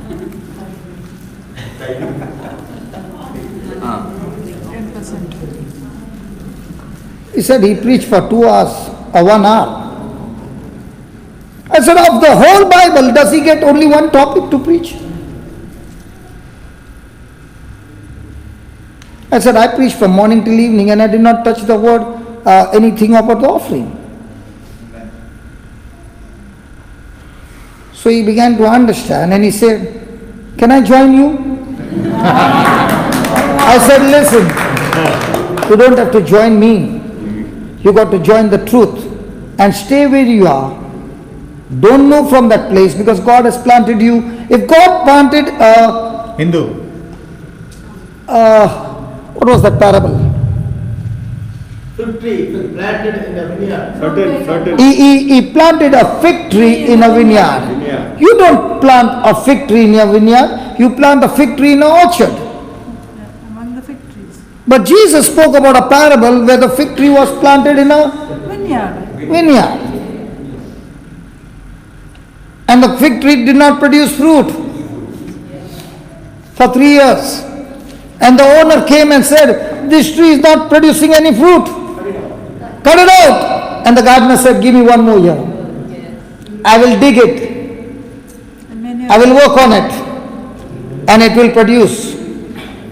Why do you think Jesus gave us a parable that a fig tree was planted in a vineyard? Because when the fig tree produces fruit, in that fruit is a seed, and that seed planted in the same ground over and over again, that fig tree has the potential to turn the vineyard into an orchard. So you might be the only person carrying the light and everywhere darkness. Let the darkness not rub on you that you turn into darkness, but let your light turn darkness into light. So I shared with him and I said, listen, you get into the word, you be where you are planted and serve the Lord. You will never get a perfect church on this planet earth because we are all imperfect. But what we need to do is work towards our perfection by changing our lives. Amen. Hallelujah. We became friends. And we had a great time sharing the gospel. Now no more church identity, only Jesus identity. Doctrines will only bring conflict. Love will destroy conflict and bring people together. Holy Ghost is a Holy Spirit of love to build you up in love. Praise God. So whosoever hates his brother is a murderer, and we know that no murderer has eternal life abiding in him. 16. Hereby we perceive the love of God. And what's the love of God? Because he laid down his life for us. No, that's all we want to read. Read only up till there, please. Don't go ahead. No, don't read the B part, please. Only the A part.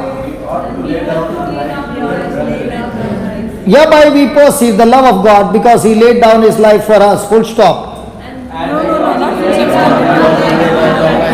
Full stop.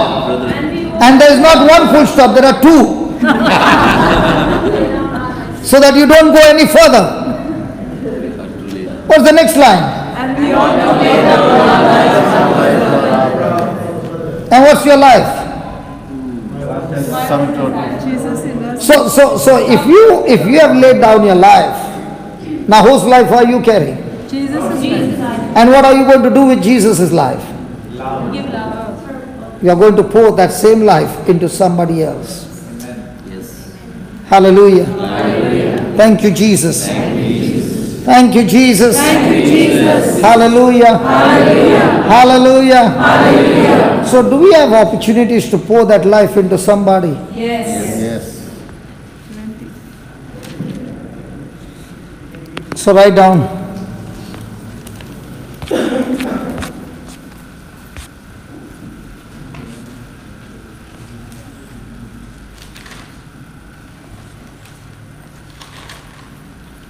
We know that God loves us. We know that God loves us because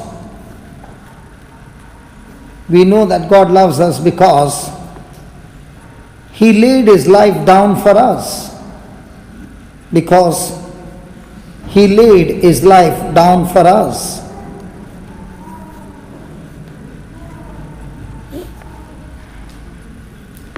In the same way, God wants us,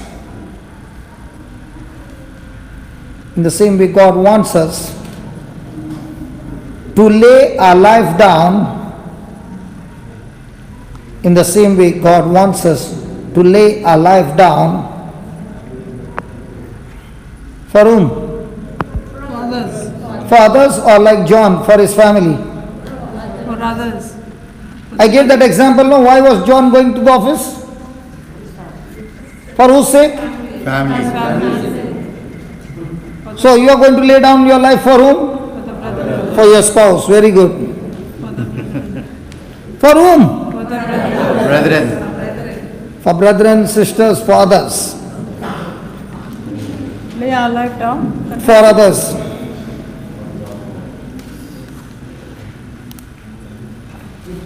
God says in His word,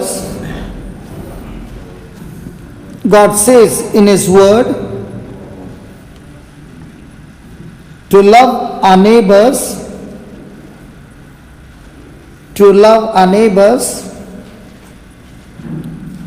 as ourselves.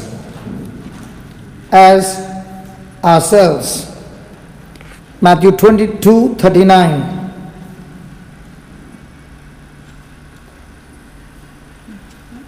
Matthew. 22:39. So let's go to Romans chapter 12 verse 3. No, let's go to Romans chapter 12 verse 3.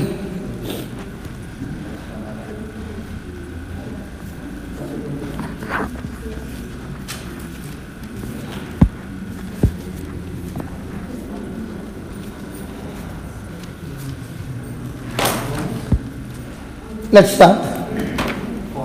For I say, through the grace given unto me, to every man that is among you, not to think of himself more highly than he ought to think, but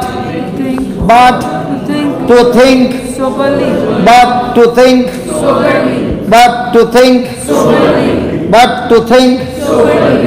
according as God has dealt to every man. So has God given to every man the measure of faith? Yes. So has God given everybody the same measure of faith? Yes. But the person has to think how? Soberly. Soberly. What's sober? Wise. Balanced. Not reacting. No, sober means the person who not drunk. Who's not drunk?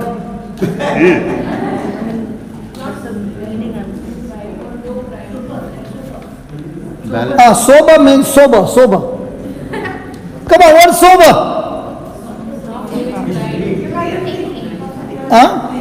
Nodding? Right mind, right thinking. Yes. Mind. Moderate. Some. What is she saying? Okay. Sound mind. Okay, I'll give an example, then you'll understand. Sound mind. The husband and the wife go for a party. And as they are traveling, the wife says, please Don't drive. be sober. Don't drink. Don't drink. No, she doesn't say don't drink. She says, please be sober. Because after that alcohol, you don't know what you're doing. Possible? Yes. Be cautious. So what is sober? Sound mind. Sound mind. Did you see in the dictionary? Yes. Now give me the answer. Because your answers are all from the dictionary, but my answers are all from the Bible. Yeah, give me sober. What is the dictionary saying? Be in your senses. Be in your senses. Sober thinking means, for in the Bible, think according to the word is sober thinking. Simple. But if you go into the dictionary, you will get many things. Yeah. Is sound mind also the same thing? It's sober thinking. So he's saying, by the grace given unto me, to every man that is among you, not to think of himself more highly. So when a person is thinking according to the word, is he thinking highly or is he thinking humble? Humble. Sober. So sober thinking is what? Think According to the according to the word. So is he puffed up? No. Is he all the time I, or is he saying the Lord in me is serving me? What's that? Sober. I am serving God. Wrong. Not sober. Because Jesus God is said serving me. he came to serve me. So any thinking that does not align with God's word is not sober, and every thinking that aligns with God's word is sober thinking.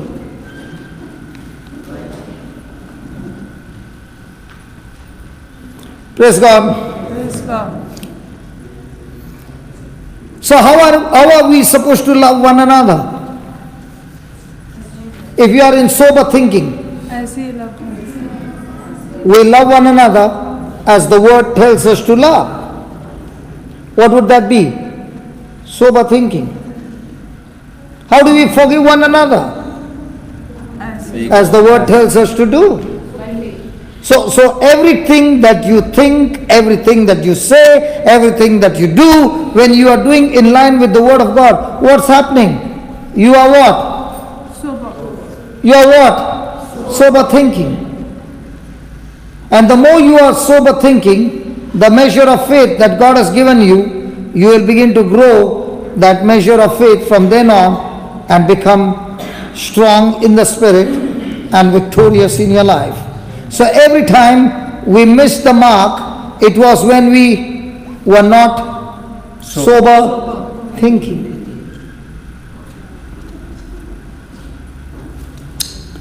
Thank you, Jesus. Thank Jesus.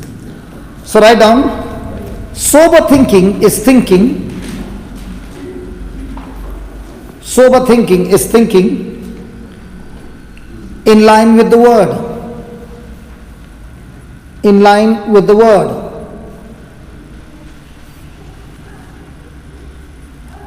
We ought to think about ourselves. We ought to think about ourselves according to the word of God.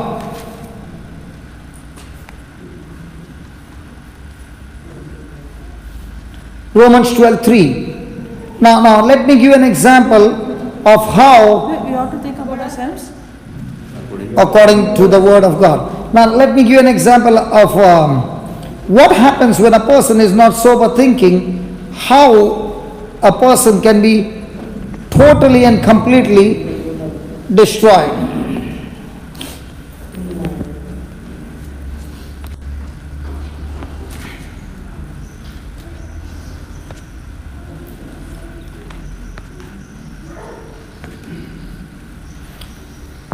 Praise God. Now what did we learn? Sober thinking is what?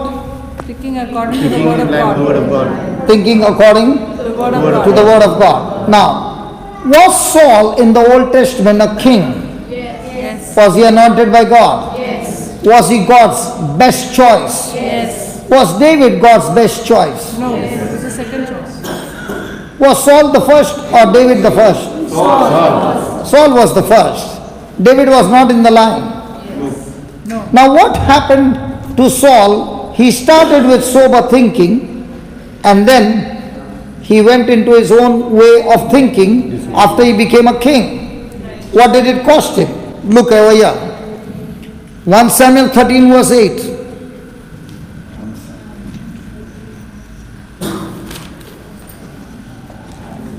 One Samuel 13 verse 8. Saul waited for 7 days according to the set time that Samuel had appointed, but Samuel came not to Gilgal, and the people were scattered from him. And Saul said, "Bring here a burnt offering to me and a peace offerings." And he offered the burnt offering. And it came to pass that as soon as he had made an end of offering the burnt offering, behold, Samuel came, and Saul went out to meet him that he might salute him. And Samuel said, "What have you done?"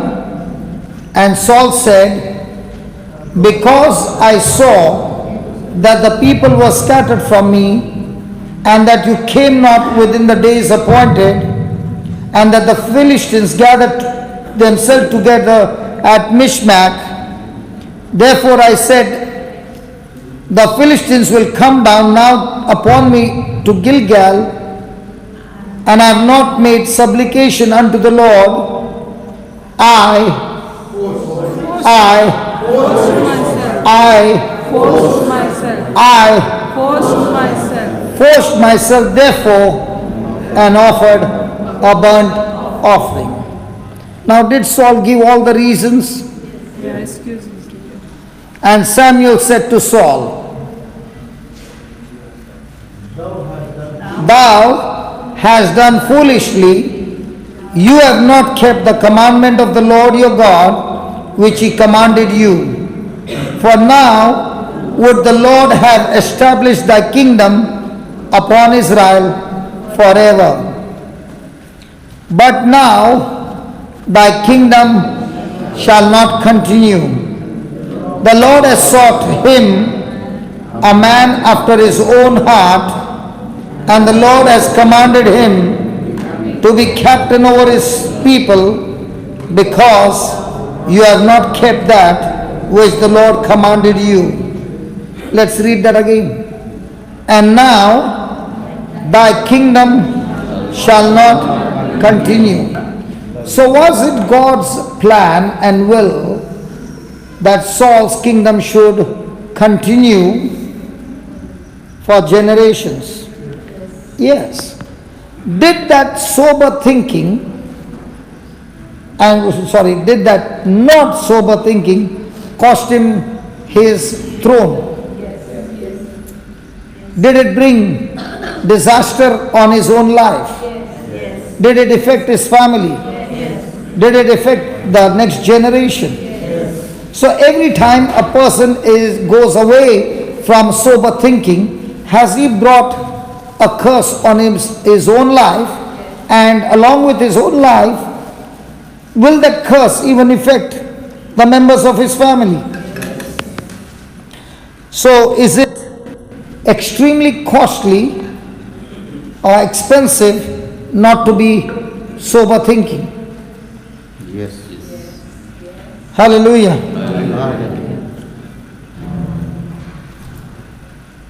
So everyday challenge is what? Am I in sober thinking or am I not in sober thinking?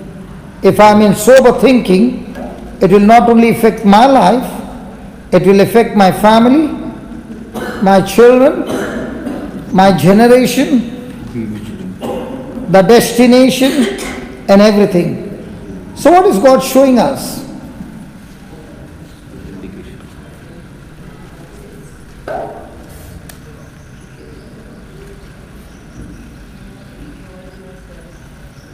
Well, what is God showing us? Be vigilant, be on guard, Are we supposed to be sober. all the time seeking the word so that we have a sober mind? So how much does it take for the enemy to strike us and through us our own family? Just a second. Just get us out of sober thinking. Find the weak area. And most of the time we keep saying, pray for me and everything will be all right. Please keep me in prayer. Okay, I keep you in prayer. But the question still remains, are you in sober thinking?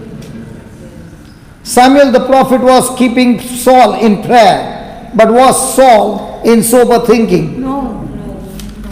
So you can go around the whole world and tell the whole world, keep me in prayer. You do what you want.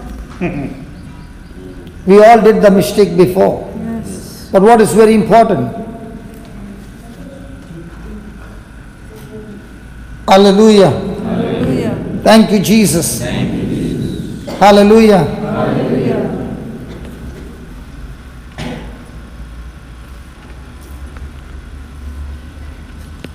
Write down.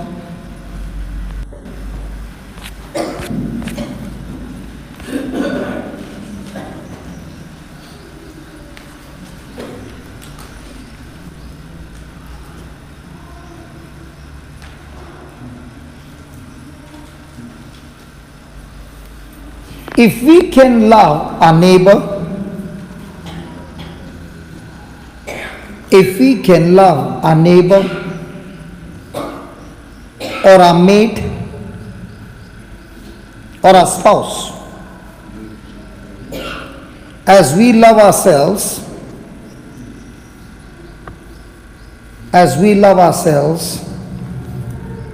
we will be better people.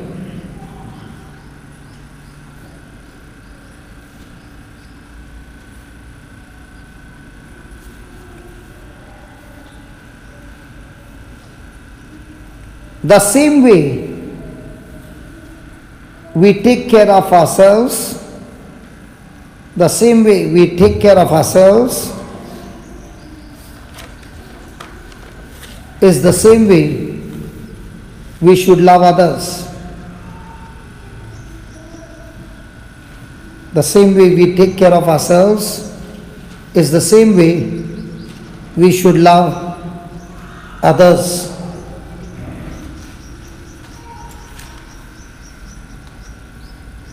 Our job is to love God. Our job is to love God and other people.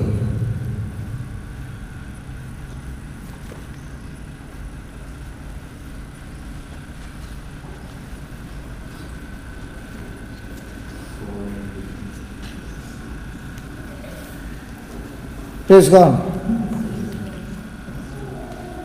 Many people don't like themselves. Many people don't like themselves.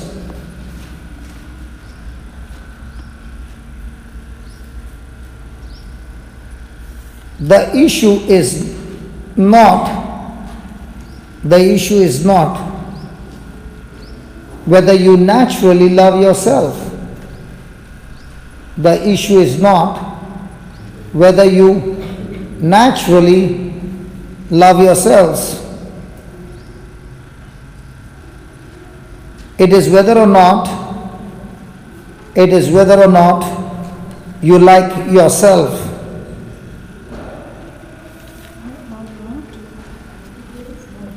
You like yourself.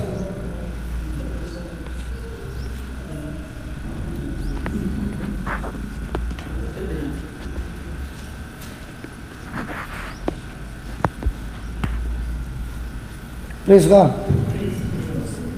Sometimes do you find people who don't love themselves? Yes. They hate themselves. Yeah. And some of them even would take something to hurt their body or even cut their body. Inflict themselves. Yeah, inflict themselves. What's the reason?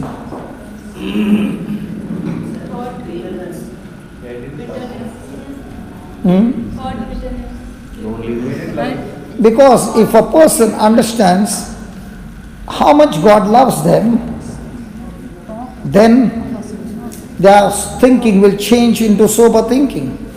One of the reasons why they do that is because they feel God hates them. Because of something that they have done and God cannot forgive them and God hates them. So they have a very low esteem of themselves. But they do not understand that God's love for them is always there and will always continue to be unconditional. And that is why they have fear or distrust to lay down their life, because they find that laying down their life will bring more misery, and therefore the best option in a situation like this is to rebel against God. They are angry with God, they are angry with themselves, and at the end they find themselves being tortured and tormented more and more by demonic spirits. The only way to come out of this is the truth that God loves them. Praise God. And that's why you find them doing all kinds of things that are actually rebelling. The action becomes rebellious, and a rebellious spirit will bring more torture, more torment, and more misery in the person's life. But at that time, all that the person is hearing is, God doesn't love you. Look at the way you are now. Look at what people have done to you. And if God had loved you, He would not have allowed all these things to happen to you. And He begins to give you more and more lies, so that you begin to hate God and torture yourself. Praise God. And once they know, and once they get this feeling that God doesn't love me, now they want to destroy their body even more. They go to any extreme length to continue to live their life in sin, because the more rebellious they are, they feel that I'm torturing God even more by rebelling against God. But the same person, when he hears the gospel, turns his heart to Jesus, begins to realize how much God loves them. Praise God. Hallelujah. Hallelujah. Just can you pause for a moment and just reflect? I want to share with you a testimony on the screen. Can I? Yes, please. Praise God. Then you will understand how much God loves you. Because when you don't understand and you feel that God hates you, the person becomes extremely rebellious. And in that rebellion, the person actually destroys his own future. Please go through those notes. By the time I'll just take out that testimony.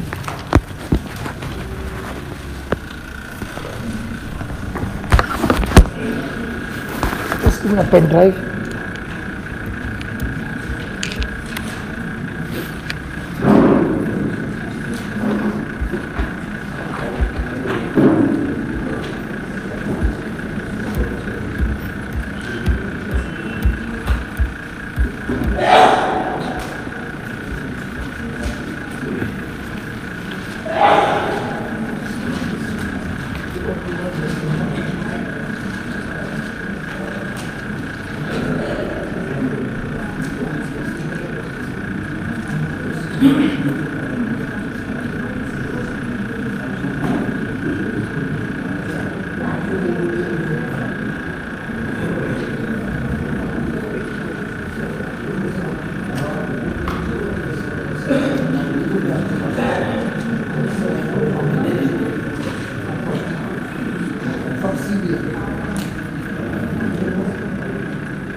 copy and give you.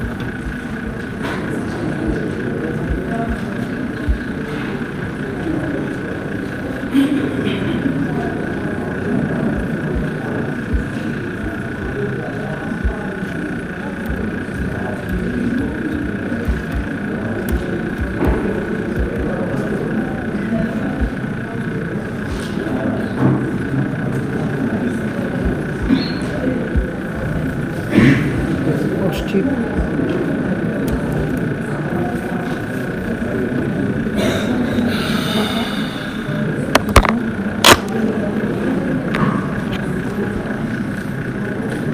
No, prostitute gives the testimony. The topic is a prostitute. Giving testimony about Gives the testimony.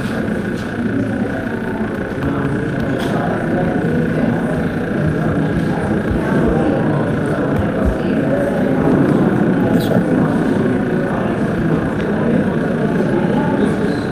Just first let it get stored. Then I don't want it to stop. Should I download and keep? Yeah, download and keep.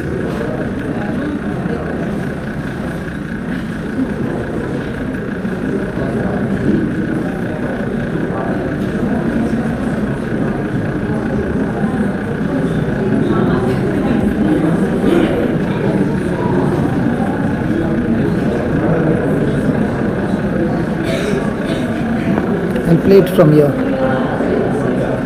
You can play it from there. The money will come here.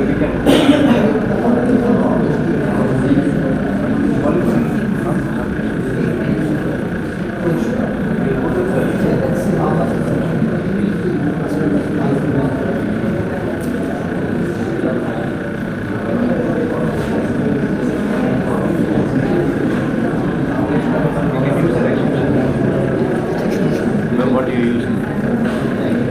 It has got audio. You can put it. Hello. Can you just get into that instead of talking, please?